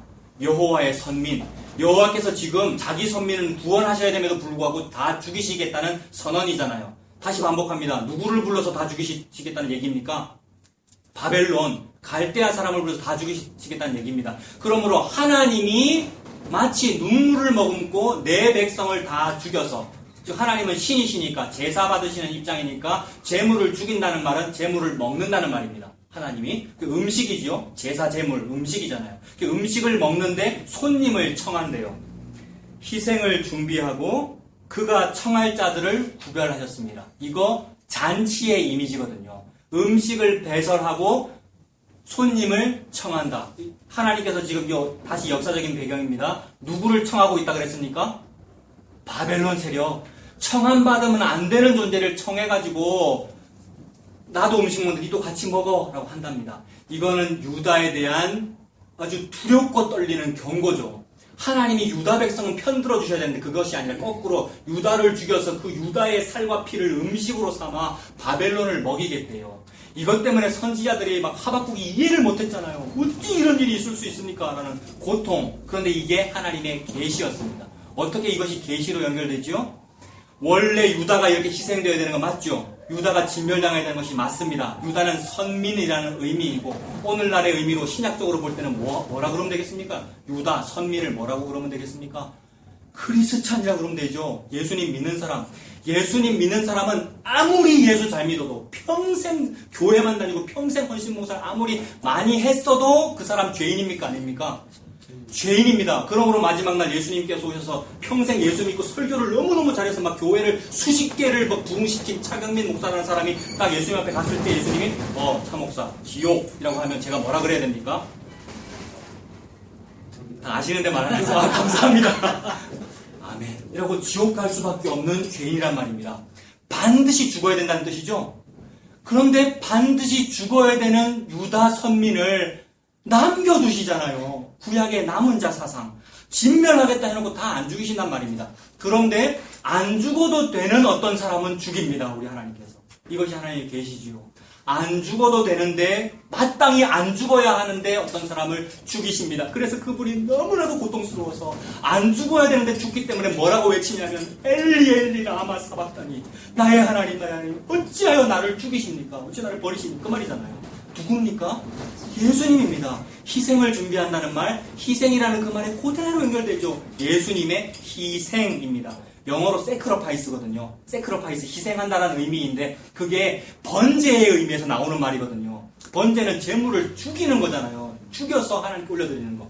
어떤 제물만 그 죽음이 가치가 있습니까? 저와 여러분들의 노력 봉사라고 하는 출혈, 우리가 헌금을 드린다든가 이러면 돈을 지갑에서 돈을 내는 거니까 출혈이잖아요. 이 출혈이라고 하는 죽음은 아무 가치가 없습니다. 저와 여러분들이. 저와 여러분들이 소나 양으로 드리는 그 제물은 아무 가치가 없단 말입니다. 근데 전 우주에서 유일하게 그 죽음이 가치가 있었던 죽음이 있는데 무슨 죽음입니까? 일찍 죽임당한 어린 양. 예수 그리스도의 죽음만 가치가 있죠. 이것을 보고 희생이라고 그러죠. 아무나 막 살신성인이라는 말을 써요. 아무나 희생이라는 말을 쓰고. 내가 행복하게 살 수도 있는데 내가 교회를 위해서 내가 이것도 하고 이것도 해서 내가 희생을 했다라는 망발을 저와 여러분이 했단 말입니다. 별로 안 하셨습니까? 저는 많이 했습니다. 남들은 별로 장로교회를 위해서 헌신 안 하는 것 같은데 저는 웨스트민스터에 선서했다 그랬잖아요. 그래서 남과는 다른 뭔가 희생을 하는 것 같이 막 이렇게 자폭으로 살았는데 망발이었어요. 희생이란 내가 하는 것을 보고 희생이라는 건 망발이었단 말입니다. 그걸 보고 신성모독이라 그래야 되죠. 저와 여러분들 전부 신성모독대로 지옥 가야 마땅한데 세상에 한 번도 신성모독을 하지 않으신 그분이 유대인으로부터 신성모독이라는 죄명을 들으면서 죽으셨어요. 이걸 보고 심판주께서 창조주께서 이걸 보고 희생이라고 그런다. 백성들아. 이렇게 말씀하시는 겁니다. 그래서 희생을 그분께서 준비하여 여기서 먹고 마시는 고기와 음료수가 뭡니까? 예수 그리스도의 살과 피입니다. 성찬식의 개념이잖아요. 희생을 준비하고 잔치를 준비한 거죠. 청할 자를 구별하십니다. 아까 그 청함 받은 사람은 부름받으면, 즉 초청함 받으면 안 되는 존재들이었죠. 갈대아 사람들이니까 할례 없는 사람들이잖아요. 오늘날도 할례 없는 사람들이 부름받았습니다. 할례 받으신 분 계십니까? 물론 남자들, 우병수스 저도 모르겠습니다만 그 생물학적인, 의학적인 의미이고 유대적인 할례, 우리 이방인이잖아요. 단군의 후손이잖아요. 그러므로 우리는 천국 갈 가치가 없다는 뜻이죠. 동의하십니까? 저와 여러분들은 천국 갈 가치가 없습니다. 그런데 청함받았어요. 근데 청함받아내니까 자부심을 느껴요. 남들은 모르는 복음을 내는 안 돼. 남들은 안 하는 십자가 신학을 나는 한대라는 막 자부심. 그 남들은 뭐 말씀을 잘 해석을 못하고 2번의 해석만 하는데 나는 1번의 해석을 한다는 이런 자부심들이 막 있단 말입니다. 그러면 그럴수록 자기 옷에 훈장을 붙여요. 저와 여러분들이. 그래서 나는 거기 어디 누구 그런 목사의 설교 나는 알아들어. 누구는 모르는데 막 들을 기가 없었어 사람들. 나는 들을 기가 있어. 이것이 무화과 나무 이파리 옷입니다. 안 그렇습니까? 무화과 나무 이파리 옷이 자꾸만 겹겹이 쌓입니다. 갑옷처럼. 그래서 그런 식의 신앙이 오래되면 오래될수록 또 교조주의가 돼요, 여러분. 이건 너무 이상하더라고요. 저는 이 십자가 복음하면 끝날 줄 알았어요. 아, 이게 끝이구나. 이제 신앙의 방황의 끝이구나. 아, 네, 예수님을 찾았다라고 했는데 다시 교조주의가 돼요. 교조주의라는 말은 교리대로 하는가 안 하는가 따지는 거거든요. 율법대로 하는가 안 하는가. 그래서 십자가 복음대로 하는가 안 하는가를 따지고 있어요. 제가요. 유튜브 설교를 듣는다든지 목사들을 본다든지 이런 복음 전한다는 사람은 에이 저 사람 좀 아닌데 이 사람은 맞고 이렇게 따지는 것이 사실은 내가 복음을 들을 기가 있어서 따진 것이 아니라 내 성향에 맞는가 안 맞는가를 본 거예요. 그래서 조금 들린다 싶으면 맞다 그러고 안 들린다 싶으면 이상하다 그러고. 근데 안 들린다 싶은 사람 속에도 십자가 복음 많습니다. 이건 저의 그냥 깨달음입니다. 그렇더라고요. 이런 얘기 우리 청년한테도 한 적이 있고 너무 이상한 설교인데 복음 전하는 어떤 목사님이 그런 이상한 설교자를 초청해서 수련회를 하시길래 제가 좀 불만이 생겨서 저 사람은 아닌 것 같은데 저분이 왜 초청을 하시라고 했는데 말투와 전달 방식이 내 취향에 안 맞을 뿐이지 내용은 십자가 복음이 맞다라는 겁니다. 감히 내가 심판주가 되어 재단하고 있었던 거죠. 얼마나 못했는지. 이것이 저와 여러분들의 또 다른 훈장이 됩니다. 무화과 나무 이파리 옷이 되고. 그래서 막 훈장을 덕지 붙입니다. 이 혼인 잔치, 이 잔치를 누가 배설했죠? 여호와께서 배설했고, 잔치 음식은 뭡니까? 예수 그리스도의 살과 피고, 무할례자들, 가치 없는 사람들 막 청했어요. 왜요? 오라는 사람 안 오니까. 그래서 산과 울로 다니면 사람들을 강권하여 데려다가 내 집을 채우라라고 해서 종들이 가서 막 아무나 다 불렀어요. 그래서 죄인이나 의인이나 아무나 다 왔대요. 복음의 예수님의 그 비유에 아무나 다 왔는데 아무나 다 왔으니까 어떤 사람은 아무 옷이나 입고 있고 어떤 사람은 옷 입은 사람도 있을 거고 어떤 사람은 거지의 옷을 입은 사람도 있을 거고 한데 심판주께서 즉 잔치를 배설한 주인께서 갑자기 이상한 말씀을 하셔요. 당신은 왜 예복을 안 입었어? 언제 예복 입으라 그랬습니까? 아무나 오라 그랬지. 아무나 오라고 초청해놓고는 갑자기 주인께서 당신은 왜 예복을 안 입었어? 나가! 이런단 말입니다. 그래서 바깥 어두운 데 쫓겨나 슬피 울며 이를 갈미 있으리라. 불교 믿으시는 분 오늘 너무 아름다운 옷들 많이 입으셨는데 한복 입으시고요. 아무리 인간의 눈에 셀 수 있을 만한 아름다운 예복이라도 하나님께서 나가! 라고 하면 바깥 어두운 데 쫓겨나 슬피 울며 이를 간단 말입니다. 그러면 우리에게 적용해야 되죠. 나 예수 믿는다고 그러는데 예수 믿고 복음을 믿고 십자가를 믿는다고 하는데 이것이 나의 또 무화과 나무 이파리 옷이 되면 그런데 본인은 몰라요. 속았거든요. 루시퍼한테. 내가 잘 믿는 줄로 알고 루시퍼에게 속으면 늘 예수 믿는 것으로 인간은 착각하거든요. 루시퍼에게 속으면. 그러면 내가 가죽 옷 입었다고 착각하고 있습니다. 나 예복 입었잖아요 라고 하고 있는데 당신은 왜 예복을 안 입었어? 라고 하게 됩니다. 그러므로 하나님이 말씀하시는 예복은 뭡니까? 예수님 십자가의 가죽옷을 말하는데 그 말은 자기 부인의 옷이죠. 나는 똑바로 안 하고 있어요 라는 고백이죠. 내가 막 십자가를 사랑한다고 했으나 그러나 여전히 탐심이 있더군요 라고 하면서 오호라 나는 곤고한 사람이로다라고 고백되는 일이 가죽옷을 입는 일입니다. 물론 은혜로만 됩니다. 그러니 물론 은혜로만 됩니다라는 이 표현을 제가 지금 왜 했습니까? 방법이 없다는 말입니다. 방법이 없는데 뭘 자꾸 하려고 그런단 말이에요, 사람들이. 그래서 어떤 목사는 이번 주에 들었습니다마는 그냥 사세요 이렇게 설교하시더라고요. 혹시 들으셨습니까? 여러분 다 아시는 복음전 하시는 분. 방법이 복잡한 게 아니고 그냥 사세요 이렇게 설교하시더라고요. 그래서 지금 이 희생을 준비하고 청할자들을 구별했는데 제가 지금 무슨 얘기하느라고 그렇습니까? 잔치인데 청함을 받은 사람은 많으나 택함을 입은 자들은 적으니라의 맥락입니다. 누가 택함을 입은 자입니까? 방법이 없어서 아무것도 못하고 전전긍긍 울고 있는데 옷 입혀짐을 당한 사람이 택함을 입은 사람입니다. 지가 안 입었어요. 자기가 안 입었어요. 세상에. 그래서 여러분 요한계시록 보면은 제일 마지막 부분에 어린 양의 혼인잔치가 예비되었고 그의 신부가 자기의 옷을 정결하게 했는데 자기의 옷을 이 혼인 예복을 잘 입었는데 그 혼인 예복은 성도들의 옳은 행실이니라 라고 되어 있습니다. 또 옳은 행실이니라 하면 부담되잖아요. 착한 일 행위를 해야 되나 보다라고. 그 행위가 뭡니까? 저는 아무것도 못했어요. 저는 그저 예수님만 믿을 뿐 예수님이 다 하셨어요. 가 성도의 옳은 행실입니다. 그거를 보고 웨딩드레스라 그런대요. 웨딩드레스가 있으면 들어오세요. 청함도 입었고 택함도 입었군요 라고 해주시고 웨딩드레스가 없으면 바깥 어두운데 쫓겨나 슬피 울며 이를 가져오세요. 너무 무서운 말씀입니다. 초반에 말씀드렸던 1번과 2번의 인식으로 딱 대변되는 겁니다. 2번의 인식이 뭔가를 해야 되니까 자기 일을 하고 자기 옷을 입으려 하는데 이것이 자기가 입은 웨딩드레스인 거예요. 근데 1번의 인식은 그분이 입혀주시는 웨딩드레스를 감지덕지 두 손 두 발 들고 항복하고 네 발에 신발 벗고 받고 있는 은혜의 상황입니다. 그래서 이 7절, 지금 7절 한 절 말씀 가지고 이렇게 말씀드렸는데 청할 자들이 많이 청했으나 택함을 입은 자가 힘이 적습니다. 그래서 우리 여기서 또 교훈을 뽑아낸다면 윤리 도덕적인 교훈을 뽑아내면 안 됩니다만은 교훈을 찾는다면 자기 자신을 돌아보자는 말입니다. 내가 진짜 십자가 복음 사랑하는지 여전히 내 속에서 막 탐심이 올라와서 차라리 말 안 하고 가만히 있으면 괜찮은데요. 차라리 우리가 맹인이었다면 죄가 없을 텐데 맹인이 아니라고 그러고 자꾸 내가 나 자신을 표현하거든요. 자기 PR 시대 아닙니까? 저는 저 자신을 자꾸 표현하잖아요, 이렇게. 그러다 보니 죄가 많습니다. 그래서 그분 앞에 고개 숙이는 수밖에 없습니다. 그렇게 은혜의 삶, 자기 부인의 삶을 사시기를 바랍니다. 8절도 보십시오. 여호와의 희생의 날, 마찬가지이지요. 그 세크리파이스, 그 희생의 날에 하나님이 판단하십니다. 뭘 판단하십니까? 방백들, 왕자들, 이방인의 옷을 입은 사람들. 방백들은 무슨 옷을 입었을까요? 방백들은 정치 지도자라는 거잖아요. 고위 관료들 무슨 옷을 입었을까요? 번쩍번쩍하는 막 견장이 달리고 휘장이 달린 옷들. 왕자들은 무슨 옷을 입었을까요? 왕자의 옷들. 인간들은 막 세죠. 저건 무슨 브랜드일까? 색깔이 황금색이다. 막 숫자를 세고 센세이션을 일으키는데 하나님은 안 센단 말입니다. 뭐라 그러실까요? 당신 왜 예복을 안 입었어? 이렇게 되죠.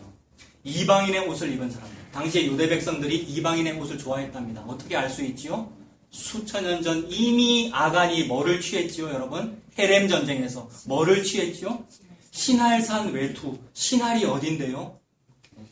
노아 홍수가 일어나서 사람들이 세계 각지로 흩어지는데 점점 동쪽으로 가다가 신할 평지를 만남에 바벨탑을 쌓았다.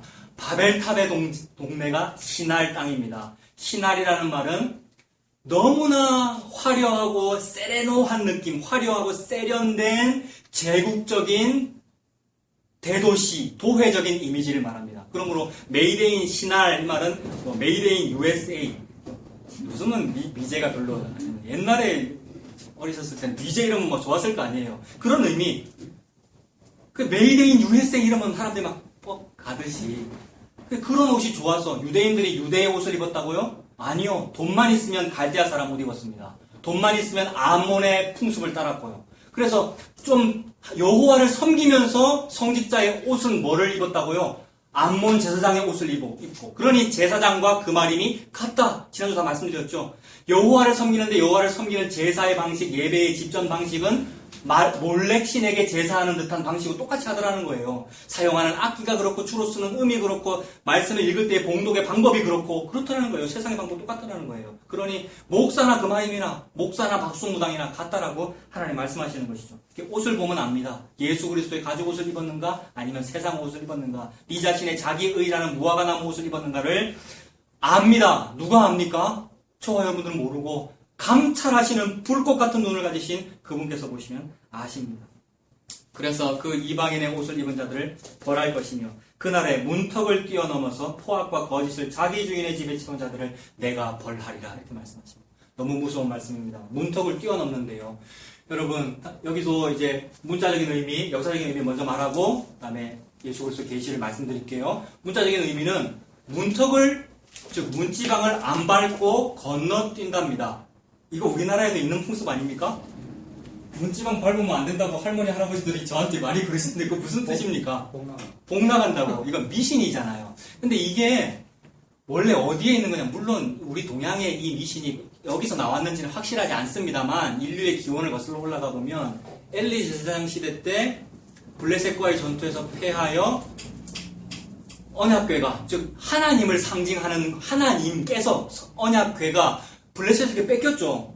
이 청천벽력과 같은 큰 일이잖아요. 근데 블레셋 백성들이 그 다곤 신, 자기들의 신인 다곤 신전에다가 언약궤를 두었단 말입니다. 자기도 감당을 못해서. 그래서 은근히 한번 보는 거죠. 우리 다곤이 센가? 여호와가 센가? 보는 건데 어떻게 됐습니까? 다음날 아침에 가보니 다곤 우상이 넘어져가지고 머리도 잘리고 손목도 잘리고 손목이 그 신전 문지방에 놓여 있더라는 거죠. 그때로부터 다곤을 믿는 사람들은 뭔가 좀 터부시 되잖아요. 내 신의 손목이 있었던 자리를 내가 밟으면 안 되잖아요. 그래서 그들의 풍습이 뛰어넘었다는 거죠. 이게 조금 미신이죠. 이런 미신은 모든 인간 속에 다 있더라고요. 왜냐하면 인간이 종교성이 있잖아요. 그래서 그 박경리의 토지, 저는 게을러서 글로 안 읽고 집에 책이 있음에도 불구하고 글로 안 읽고 드라마로 봤는데 정말 뇌리에서 안 잊혀지는 장면이 뭐냐면 거기에 보면 이제 몰락한 양반 집안이 나오는데 그 유해진이 주인공 나온 드라마를 봤거든요. 그 몰락한 양반이었고 그 사람 한량처럼 막 살고 부인 양반 집안의 며느리니까 그래도 교수란 말입니다. 양반 며느리란 말입니다. 집안을 어떻게 해서 그래도 유지시켜 보려고 삭바느질하고 힘들게 사는데 계속해서 남편은 막 한량짓하고 집안이 결국 망해요. 그래서 너무 고통스러워서 두 아들에게 유언 남기고 두 아들이 아주 어린 아들이었는데 그래서 두 아들 잘 살도록 어떻게 마을에 다독거려 놓고 그 엄마가 양반 며느리가 자살을 합니다. 나무에 목을 메어서. 그 목맨 엄마 앞에서 두 아들이 와서 엉엉 울어요. 너무 슬프더라고요. 두 아들이 우는 장면. 그때 마을 사람들이 뭐 합니까? 혹시 토지를 읽으셨거나 드라마 보신 분. 두 아들이 엄마 앞에서 엉엉 울고 있을 때 마을 사람들이 뭐 합니까? 애들 눈치게 살살 보면서 옆에 가가지고 나뭇가지를 싹 잘라서 들고 가요. 집에 가서. 들고 가면서 혼자 뭐라 그러냐면 죽은 자의 마지막 기운이 머문 나뭇가지는 영험한 법이야. 이거 아플 때 다려 먹거나 아니면 부적으로 집에 두면 영험해. 이거 박경희 선생님 기독교인인가요? 잘 모르겠는데 모든 인간에게 있는 종교성을 너무나도 적나라하게 표현한 겁니다. 이 인류애적인 자비와 사랑이 드러나야 되는 그 현장에서도 어린애들이 지금 죽음에 슬퍼하고 있는데도 그거를 제쳐두고 지 탐심 이루겠다고 종교적인 방법으로 가지를 꺾어다가 집에 들고 간단 말입니다. 부적으로 쓰려고 또는 다려 먹으려고. 이게 종교성입니다. 그런데 다곤 신전에서 손목이 얹어진 것 때문에 다곤을 섬기는 블레셋 사람들이 이렇게 하는 행위를 보고 이스라엘 백성들이 부러워했단 말이에요. 가만히 있으라라는 말에 불안해요, 여러분. 성도는 항상 뭔가를 해야 든든하단 말입니다. 근데 그 블레셋 사람을 가만 보니 저들은 넘을 때 이렇게 넘는구나. 이렇게 넘으면 뭔가 복이 오는 것 같아라고 느껴지는 바람에 따라했다는 말입니다. 그래서 이방신의 풍습을 따라하는, 즉 그날의 문턱을 뛰어넘는 사람을 내가 진멸시키리라, 이 말입니다. 자, 여기는 조금 저의 해석이 좀 들어갔는데 저는 이런 생각도 들더라고요. 문턱을 막 뛰어넘어서, 이 문턱이라는 요 단어, 문지방이라는 단어는 항상 여기는 지금 주석을 본 겁니다. 신전 또는 여호와의 성전에서만 사용되는 히브리어 단어랍니다. 요 문턱은. 그러니까 다곤신의 신전이거나 또는 여호와의 성전 맞단 말이에요. 그래서 사람들이 이방을 따라해서 여호와의 성전에 제사드리러 예배드리러 들어갈 때도 어떻게 들어갔다는 말입니까? 여호와의 성전은 하나님을 귀히 여겨야 돼. 문지방 밟으면 안 돼. 이랬단 말입니다. 여기 들어올 때 저 밟으면 안 됩니까? 근데 우리가 예수님을 너무 사랑한 나머지 저걸 안 밟고 넘어오더라는 말입니다. 예수님 보실 때 그거 가증한 거예요. 그게 뭔 상관이냐라고 말씀하고 계신다는 증이죠, 예수님께서. 그런데 그런 식으로 종교적 갸륵함으로 나는 예수님을 위하여 성전의 문지방을 안 받고 예배드리러 들어갈래요 라고 하면서 드리는 그런 예배는 종교적 행위이기 때문에 그 성전, 즉 주인의 집에 뭘 채운 행위가 되는 겁니까? 예배를 채운 것이 아니라 포악과 거짓을 채운 겁니다. 자기 탐심을 예배라는 행위를 통해 채운 거란 말입니다. 누구에게? 주인의 집에 말입니다. 그렇게 해석되잖아요. 그러니까 문턱을 뛰어넘어 들어와가지고는 포악과 거짓을 자기 주인의 집에 채운 자들을 내가 벌하리라. 이것이 눈에 보이는 형태로 드러난 사건이 뭡니까? 예수 그리스도의 성전 청결입니다. 내 집은 만민이 기도하는 집이라 일컬음을 받을 것이라 하였거늘 너희는 강도의 소보를 만들었도다. 왜 그렇습니까? 성전에서 막 재물 팔고요. 왜냐하면 재물 드려야 돼, 제사 드려야 된다고 행위를 항상 강조하니까 소나 양을 끌고는 가야 되는데 먼 지방에서 어찌 끌고 갈 것입니까? 그래서 돈을 들고 가는데 지방에서 사오면 싼데 수도 서울 예루살렘에 가서 사면 비싸단 말입니다. 왜 비쌌지요? 예루살렘 성전의 상권을 사두개인이 쥐고 있었기 때문에 사두개인은 우리 성전 중심이라는 이 경제권을 꽉 쥐고는 프리미엄 조금 얹고요. 프리미엄을 무슨 마케팅 방법으로 얹었습니까? 아닙니다. 여호와께 영광을 돌려라 라는 말로 프리미엄을 얹었죠. 하나님께 영광을 돌려라. 재물을 어디 감히 1,000원짜리를 하고 있어. 10만원짜리 수표 내라는 식으로 이렇게 말은 안 합니다만은 그런 식으로 그러니까 사람들이 막 갸륵함이 자아내어가지고 갸륵함을 자극받아가지고 하나님께 막 드렸는데 그 일 때문에 돈 받고는 일이 생기고요. 그 일 때문에 막 재물을 사고 파는데 예수님이 볼 때는 재물이 저는 재물이에요. 한쪽 눈 먼 재물이고. 그런데 이게 좋습니다. 예루살렘 산이기 때문에 느그 나사렛 촌 양하고 달라요. 이거는요. 거기는 1,000원짜리인데 이거는 10만원짜리입니다라고 파는 그 일에 대하여 예수님께서 도건으로 채찍을 만드사 돈 받고는 사람들의 상을 둘러엎으시고 성전을 챙겼게 하셨던 일. 여호와의 성전을 사모하는 열심이 나를 삼키리라 말씀하신 일이 이루어졌습니다. 여호와의 성전이 뭔데요? 내 주인의 집입니다, 여러분. 하나님의 집에다가 감히 예배드리겠다는 이름으로 포악과 거짓을 채우고 있었어요. 이 말씀 앞에서도 뭐 해야 되는 거예요? 내가 예수님을 위하여 또는 성전을 위하여 하나님의 종교적인 일을 위하여 뭔가를 하겠다는 것이 하면 할수록 포악과 거짓이니까 안 해야 된다는 말입니다. 안 해야 된다는 의미는 또 무슨 의미로 해석되어야 됩니까? 예수 믿어야 된다는 말입니다. 예수 믿는 것만이 내 주인의 집에 흠양할 만한 재물을 드리시는 일입니다. 헌금이 하는 일이란 말입니다. 예수님 믿는 것이 참된 11조이고 예수님을 믿는 것이 참된 예배란 말이죠. 하나님 그거 받고 싶습니다. 나중에 또 나올 것입니다만은 대접을 받고자 하는 대로 남을 대접하라는 말씀이 결국 이것도 카페에 올려놨습니다. 결국 우리끼리 이웃끼리 서로 잘 대접하고 살아라는 말이 아니라 하나님한테 니들 뭐 받고 싶은 거잖아. 그럼 진짜 뭐 좀 드려 이 말입니다. 뭘 드려야 됩니까? 이 맥락이 왜 나왔냐면 맨날 포악과 거짓을 드리기에 하나님께 말씀하신 겁니다. 진짜 대접받고 싶나? 대접을 좀 해. 맨날 포악과 거짓이라는 가짜 예배만 드리지 말고. 뭐를 대접해드려야 됩니까? 저 예수님 믿을래요. 를 대접해드려야 된다. 이 말입니다. 대접을 받고자 하는 대로 하나님을 대접해라. 그럼 하나님은 너를 대접해 주실 거야. 그래서 하나님께서 반대급부로 뭘 대접해 주시는 게 있긴 있대요. 요게 상급론인데 이게 좀 문제가 있잖아요. 반대급부로 뭘 주시는 것이. 근데 주시긴 주신대요. 뭘 주십니까? 성령을 주십니다. 그래서 하나님을 대접하면 하나님부터 대접받는 게 뭐냐면 성령 충만입니다. 이건 물론 시제가 아닙니다. 먼저 대접하고 나서 나중에 받는 데는 시제 관계는 아닌데 똑같은 말입니다. 예수님 믿으면 예수님 받는다는 말과 같은 말입니다. 자, 10절도 보겠습니다. 나 여호와가 말하노라. 그날에 어문에서는 부르짖는 소리가 나고요. 제2구역에서는 울음소리가 나고요. 작은 산들에서는 무너지는 소리가 납니다. 어문과 제2구역과 작은 산들에 좋은 일이 있습니까? 나쁜 일이 있습니까? 안 좋은 일, 나쁜 일이 있죠. 어문이라는 말이 혹시 여러분 고딕체로 되어 있습니까?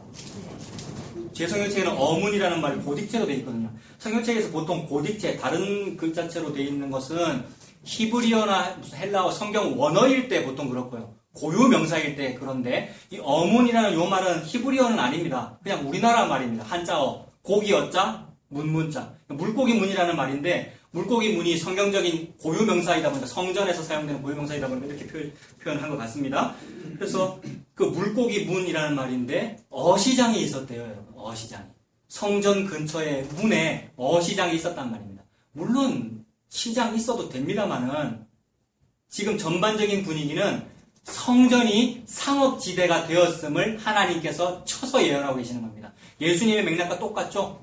성전 청결할 때에 상업지대가 된 것에 대하여 예수님께서 채찍을 휘두르셨지 않습니까?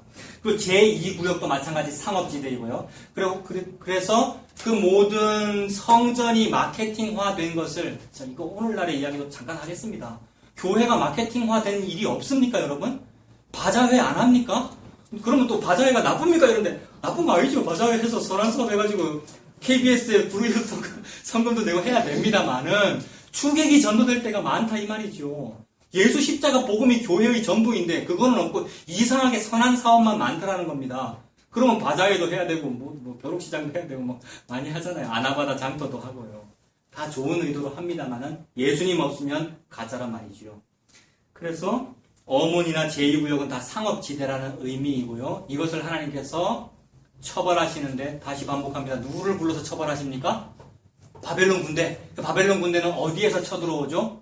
일반적으로 북쪽에서 내려온다라는 이미지로 항상 설명됩니다. 아수르도 북에서 남으로 내려오는 거잖아요. 바벨론도 이렇게 돌아가지고 북에서 남쪽으로 점점 유다 쪽으로 북이스라엘 이미 망했고 점점 남유다 쪽으로 내려오는 거잖아요. 그래서 성전의 입장에서 볼 때 북쪽으로부터 적이 오는 거란 말입니다. 그래서 어문, 제2구역, 작은 산들이 전부 북쪽이더라고요. 주석이 그렇더라고요. 연결이 되더라고요. 그러면 북쪽으로부터 즉 하나님께서 초청하셔가지고 저 이방 사람을 초청하셔서 그의 선민을 벌하시는 일이구나. 그렇다면 그 하박국의 계시하고 딱 연결되죠. 하박국이 애통했던 이유가 그거잖아요. 왜 이방 사람을 불러다가 선민을 고생시키십니까? 그게 하나님의 뜻이군요. 이렇게 아멘이 하게 됩니다. 11절 막데스 주민아 너희는 슬피 울어라. 가나안 백성이 다 패망하고 은을 거래하는 자들이 끊어졌습니다. 자, 여러분 시간이 많이 갔습니다만 11절에서 또 상업적인 단어들 찾아보십시오. 여러분. 11절에서 은을 거래한다 그 표현이 그렇고요. 또 각주도 하나 붙어있지 않습니까? 11절에 장사하는 그죠? 예, 전부 상업적인 계속해서 마케팅의 의미입니다. 그 자본주의는 21세기에 들어서 생긴 것 같은 개념입니다만 그렇습니까 여러분? 자본주의는 태초부터 예수님 다시 오신 날까지 인간은 자본주의죠. 북한은 자본주의 아닙니까?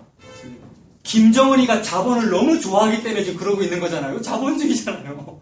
중국은요. 중국은 자본주의입니다. 전 세계 시장을 하고 통화 스와프 때문에 나라가 흔들리니 많이 했잖아요. 누구와의 통화 스와프였습니까?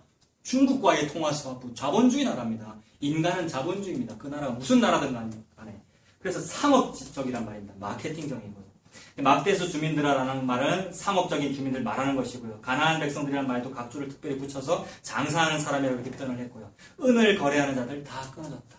은을 거래하는 자들이 다 패망할 것임이 분명하고 동시에 그 거래하던 그 금은도 마지막 여호와의 큰 날에 아무 소용이 없습니다. 이 사실을 믿으십니까? 열심히 보험 들고 열심히 예금하고 주식 투자하고 하잖아요. 모든 인류가요. 우리를 포함하여 모든 인류가 그렇게 하고 있습니다. 모든 인류가 왜 했습니까? 아까 다 말씀드렸죠. 먹고 사는 문제의 스펙트럼을 딱 끝까지 다 올리면 뭐 때문에 돈 모았어요? 제일 끝에 궁극의 목적. 구원 때문이었죠. 그래서 진시황이 불로초를 찾은 이유가 그거잖아요. 안 죽으려고. 구원 받으려고이지요. 그래서 구원 받으려고 은금을 끌어모았는데 패망하였다. 은금이 소용이 없다. 은금이 소용이 없는 일이 실제로 벌어집니다. 북쪽 작은 산들을 넘어서 예루살렘 성전으로 쳐들어오잖아요. 누가요? 바벨론이. 그럼 그 바벨론을 무마시키기 위해서 예루살렘 주민들이 뭘 드려야 되겠습니까? 뇌물을 좀 드려가지고 금은을 받으시고 우리를 죽이지 마세요 라고 해야 되는데 바벨론 사람들의 특징은 뭐냐 하면 은과 금을 돌처럼 여기는 사람입니다. 최영 장군의 후손인가 봐요. 다른 나라 백성은 금은을 주면 내가 너네 정복 안 할게 이러는데 금은을 줘봤자 워낙 많아서 바벨론은 전 세계 자본주의의 수도라는 의미거든요. 오늘날은 어디가 그렇습니까? USA. 미국이 그렇고요. 이 마케팅적인 세계, 자본주의 세계 결국 이 피라미드고요. 은금이 너무 많기 때문에 꼴랑 예루살렘 너가 주는 은금 내가 안 본단 말이에요. 결국 다 진멸시키겠다는 하나님의 계시가 그대로 벌어집니다. 금은이라고 하는 보험으로도 못 막는다는 겁니다. 12절에 자 그러면 이제 마무리하겠습니다. 이렇게 금은으로도 못 막네라는 요 계시가 나의 그 어떠한 행위로도 진노하심을 누그러뜨릴 수 없네가 되지 않습니까? 그러니 다시 처음으로 돌아와서 1번과 2번의 계시가 있는데 1번과 2번의 계시 인식이 있는데 1번이 무슨 인식이었습니까? 2번은 뭔가를 하라라는 거였고 1번은 하지 마라라는 거였죠. 하지 마라라는 계시가 어떤 사람에게는 매력적인가 보더라고요. 저와 여러분들도 솔직히 이게 매력적이라서 끌려왔고요. 이게 철가루잖아요. 예수 복음이 전부군요. 그렇기 때문에 복음 쪽으로 왔단 말입니다. 그런데 이걸 매력적이라고 느끼는 어떤 사람, 물론 저도 그렇습니다. 우리가 하지 말라네. 아싸 잘됐다로 끌려오기도 한단 말이에요. 헌금하느라고 힘들었던 어떤 성도는 좋을 거 아니에요. 참목사 헌금하지 말라는 듯이 뉘앙스를 풍기면. 그래서 그게 복음이 되어 끌려오는 사람이 없을까요? 여기는 그렇게 많지는 않으실 것 같습니다. 왜냐하면 별로 안 되기 때문에 내가 다 알거든요. 그리고 또 솔직히 보니까 이전 교회보다 많이 하시는 것 같은데 이거는 다른 얘기입니다만 재정복 계속 하시는데 저 좀 부담스럽던데요. 이거 그렇게 많이 필요 없습니다. 요거 유지하는데 작잖아요 이거. 그래서 진짜 복음이 뭐냔 말입니다. 진짜 복음은 네 행위가 전혀 소용이 없다. 즉 예수만 믿어라가 진짜 복음인데 행위가 소용이 없다라는 말에 우리가 주목한 나머지 내가 주님을 위하여 또는 교회를 위하여 기독교를 위하여 할 필요가 없네. 로 이거를 복음으로 느끼는 사람이 있을 수 있단 말입니다. 그거를 자유로 느낀단 말입니다. 사실은 그게 방종인데. 그래서 복음 들었다라고 하면서 저 오늘부터 주일학교 교사 안 할래요 라고 하는 청년들이 있었단 말이에요. 누구 설교 듣고 그랬을까요? 제가 청년 담당이었거든요. 매우 심각한 일입니다. 이런 얘기는 나중에 밥 먹으면서 하겠습니다.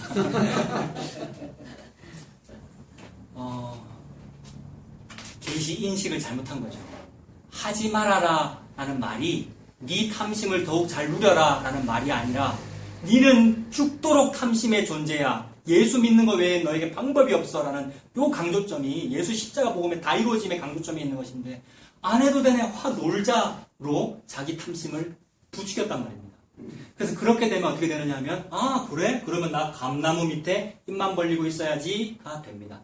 요거를 예수님의 비유로 이렇게 조금 연결시켜 본다면 1달란트, 2달란트, 5달란트 요런 얘기로도 우리가 조금 연결시킬 수 있겠죠. 2달란트, 5달란트는 굉장히 큰데 1달란트는 작다라고 하면서 불평할 수 있는데 1달란트가 20년 연봉 아닙니까? 1달란트가 20년 연봉이거든요. 그러니 2달란트, 5달란트가 많다고 불평할 일이 아니라 혹시 나에게 1달란트라도 있으면 엄청난 거란 말입니다. 그 말이 1달란트면 받아야 될 복을 다 받았다 이렇게 보면 됩니다. 그래서 1달란트와 1데나리온을 연결시킬 수도 있습니다. 1데나리온은 극히 작은 금액이지만 연결시킬 수 있습니다. 하루 받아야 될 품삯의 온 거 전부라는 의미이죠. 그리고 게다가 1개, 2개, 5개라는 의미는 다르다라는 의미이죠. 서로 좋고 나쁘다는 의미가 아니라 다 다르잖아요.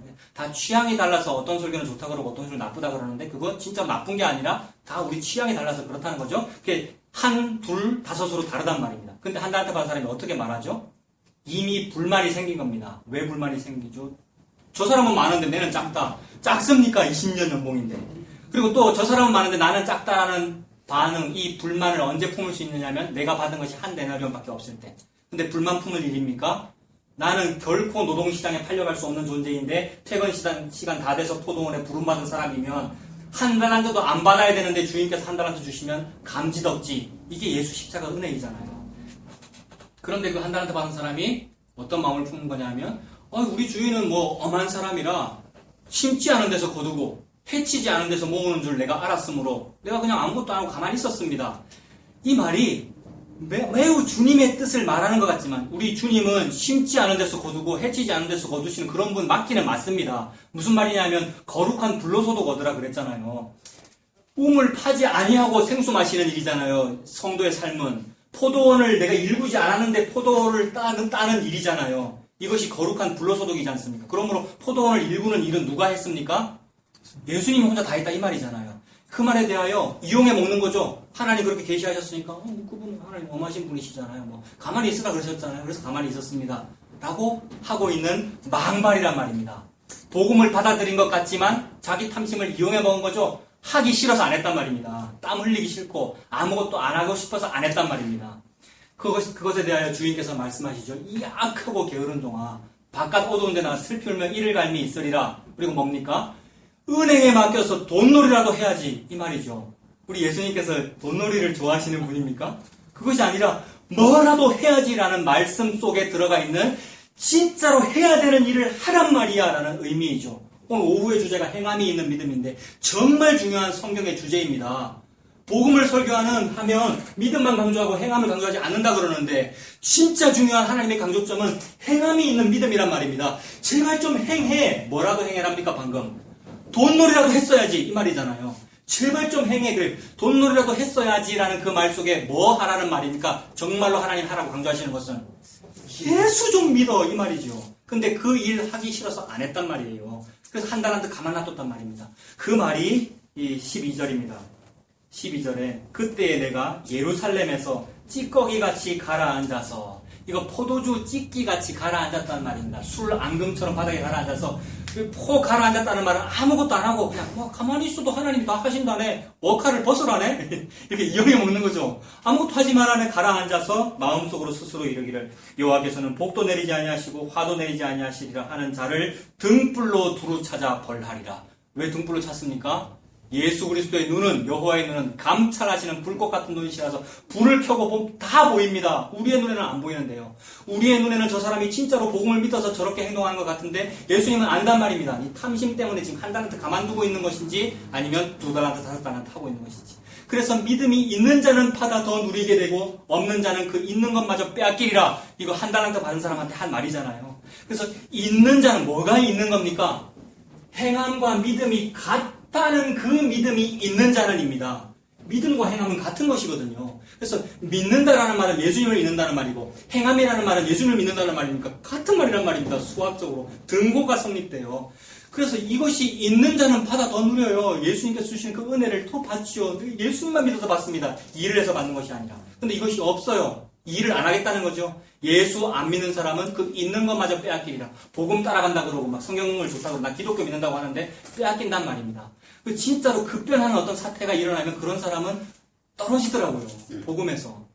그래서 전에 정병 이야기했는데 정병은 군사로 전투에 부름받은 사람인데 평소에는 훈련도 하는 것 같고 막 총도 쏘는 것 같고 열심히 군대 생활을 하는 것 같으나 급변 사태가 일어나면 탈영한단 말입니다. 정병이 아니기 때문에. 급변 사태는 뭘까요? 적의 공격입니다. 즉 핍박이라든지 어떤 눈에 보이는 어떤 핍박, 어떤 고난이 있을 때 못 견뎌지죠. 가짜이기 때문에. 저와 여러분 진짜 됩시다. 내가 막 노력하는 것으로 진짜 되지 아니하고 오직 예수님 저를 진짜로 붙잡아 주세요라는 그것만으로 우리가 진짜가 되잖아요. 내 행위로 진짜 되지 아니하고 예수님 믿는 것이 진짜이잖아요. 그래서 가짜들은 말이죠. 찌꺼기같이 가라앉아서 마음속에 이르기를 뭐 아무것도 안 하는 것이네. 뭐 하나님께서 이러나 저러나 하나님 복 주시는 것이네. 행위로 하는 거 아니라면서요. 라고 망발을 일삼는 사람에게 하나님께서 책망하십니다. 제발 좀 행위를 좀 해라. 일 좀 해라. 예수 좀 믿어라. 같은 말이죠. 그렇게 예수님 믿으시는 저와 여러분 되시길 바랍니다. 13절 보십시오. 전체의 결론으로 삼을 수 있습니다. 13절에 그들의 재물이 노략되며 그들의 집이 황폐할 것이다 라고 합니다. 지금 아무것도 안 해야 되는 것이네 라고 믿은 사람은 보십시오. 1번과 2번의 계시 인식밖에 없다고 했는데 1번의 인식이 안 하는 인식이었잖아요. 안 해야 된다라고 했으니 그럼 내가 안 할게요 라고 인식했습니다. 그렇다면 이 사람 바르게 인식한 거 맞습니까? 1번과 2번의 인식밖에 없는데 당신이 아무것도 안 해도 된다고 설교했잖아요 라고 하면서 즉 예수님이 그렇게 말씀하셨잖아요. 나 1번의 인식 할래요. 그래서 난 아무것도 안 할래요. 찌끼같이 가라앉을래요 라고 하는 사람은 바르게 인식한 거냐 말입니다. 아니죠. 그렇다면 하나님이 볼 때는 그게 1번입니까? 2번입니까? 그게 2번입니다. 그 사람은 반드시 뭔가를 하고 있습니다. 여러분. 연기하는 겁니다. 안 하는 척. 복음을 따라하는 척 연기하는 거라고. 반드시 뭔가를 하고 있어요. 이 사실에 여러분 그게 누굴까? 막 이렇게 하면은 뭐가 되느냐 하면 최후의 만찬의 12제자가 돼요.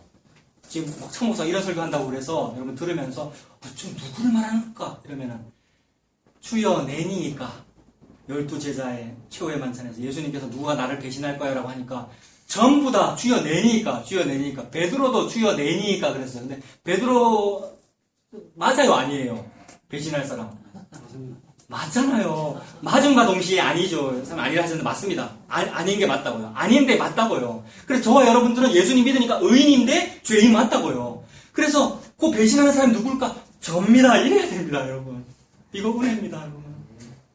차 목사가 누구를 지적하니라고 오늘따라 저런 설교를 할까? 이게 죄송합니다. 니 맞다고요. 차 목사 니 맞다고요. 그리고 여러분 맞다고요. 저분요. 가룟유다는 그게 안 되는 거예요. 주여 내니까 하고 지잖아요. 지가 가서 팔잖아요. 예수님은 안타까운 거죠. 나지 않았으면 좋을 뻔하였도다. 그래서 나 맞습니다. 맞아요. 제가 예수님을 십자가에 못 박았군요. 이렇게 됩니다. 그래서 그 1번으로 인식한 척 연기하는 사람은 사실 2번을 한 사람이기 때문에 이번의 인식은 뭡니까? 열심히 행위한 사람이죠. 뭐를 위해서 행위합니까? 탐심을 위해서, 자기를 위해서. 즉 예수님 위해서 한다고는 하나 자기를 위해서 탐심의 일, 우물 파는 일, 포도원 가꾸는 일, 헌신 봉사라고 이름된 종교적 행위들을 열심히 합니다. 그 모든 일들이 집을 짓는 일이죠. 그러면 열심히 건축했으니 거기서 좀 누릴 수 있어야 되겠네요. 건축 헌금도 했다든지 아니면 자기 집을 꾸미는 어떤 일을 했다든지 했으면 거기서 누릴 수 있어야 되는데 누릴 수 있답니까? 못 누린답니까? 13절 말씀이 그들의 재물이 노략되며 그들의 집이 황폐할 것이다 라고 합니다.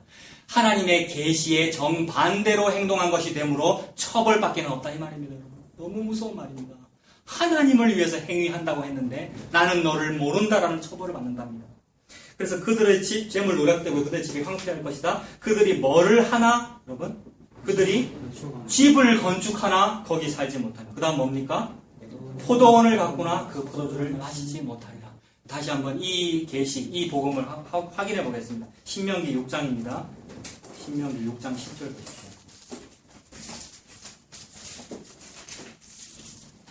신명기 6장 11절에 이 복음이 뭔지 하나님께서 설명하십니다.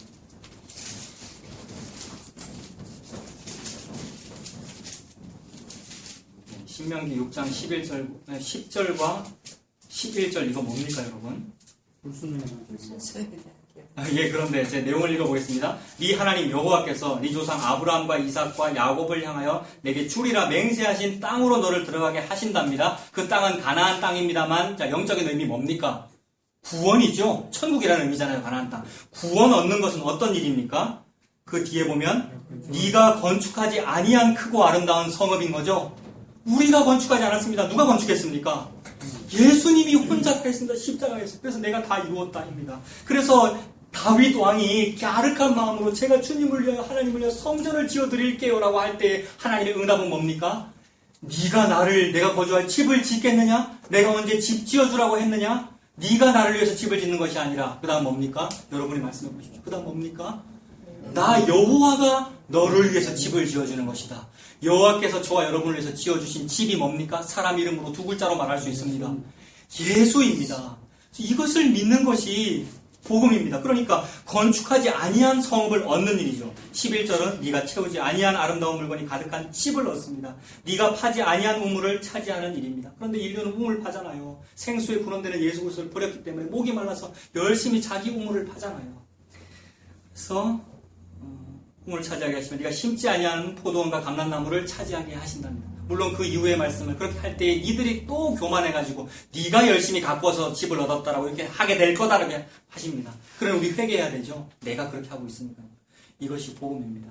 그러니 파지 아니한 우물을 먹는 일이구나라는 사실 앞에 어차피 안 파도 내가 노력 안 해도 주어지는 거니까 내는 뭐 누리기만 하면 되네요라는 자세가 나오는 것이 아니라 무슨 자세가 나오게 됩니까?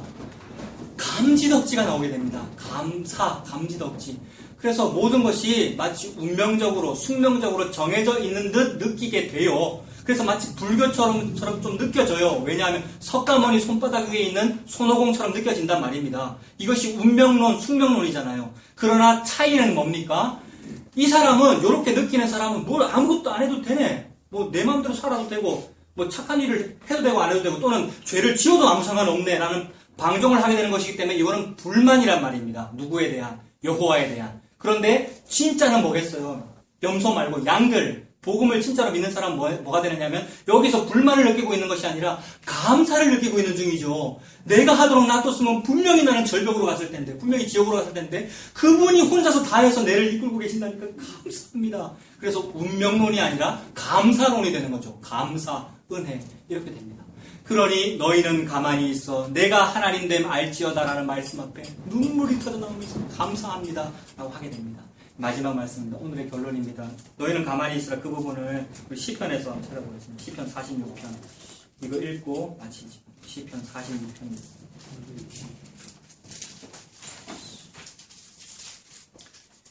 시편 46편 8절에서 11절 46편 8절에서 11절까지 우리 다 같이 읽겠습니다. 와서 여호와의 행적을 볼지어다. 그가 땅을 황무지로 만드셨도다. 그가 땅 끝까지 전쟁을 쉬게 하시며 활을 꺾고 창을 끊으며 수레를 불살하시는도다. 이르시기를 너희는 가만히 있어 내가 하나님됨을 알지어다. 내가 문나라 중에서 높임을 받으리라. 내가 세계 중에서 높임을 받으리라 하시도다. 만군의 여호와께서 우리와 함께 하시니 야곱의 하나님은 우리의 피난처시로다. 아멘. 하나님이 피난처가 되셔서 옷이 되셔서 나를 감싸고 계시니 그 안에서 우리는 여호와의 크신 구원을 목도합니다. 너희는 가만히 있어. 하나님이 여호와 되신 하나님이 주인 되신 예수 그리스도께서 구주 되심을 너희는 알지어다라고 말씀하시니 이 말씀 안에서 안식을 누리시는 저와 여러분들 다 되시길 바랍니다. 기도하겠습니다. 살아계신 하나님 아버지, 이 땅에서 우리가 하는 모든 계시 인식이 너무나도 헛됨을 봅니다. 말씀을 열심히 읽었고 성경 통독도 했고 공부도 열심히 했으나 우리 인간의 선악과 먹은 인식이 얼마나 틀릴 때가 많은지요. 주님 불쌍히 여겨 주시옵소서. 그러나 성령님께서 우리를 사랑하셔서 들을 수 있는 귀, 볼 수 있는 눈을 주셔서 참된 인식, 예수 그리스도 십자가에서 다 이루어짐을 볼 수 있게 하시니 그 은혜를 감사합니다. 이 사실 앞에서도 무릎 꿇었으나 그럼에도 불구하고 자기 의가 살아날 때가 많이 있사오니 주님 우리를 불쌍히 여겨주셔서 예수님 십자가만 바라보게 하여 주시옵소서. 십자가에서 다 이루심만 믿고 안식할 수 있고 자유를 누릴 수 있는 우리가 다 되도록 하나님 아버지 인도하여 주시옵소서. 예수님의 이름으로 기도합니다. 아멘. 충성하겠습니다. 우리 주님 예수 그리스도의 은혜와 하나님의 사랑하심과 성령님의 교통하시는 은혜가 우리 모두와 항상 함께 있을지어다. 아멘.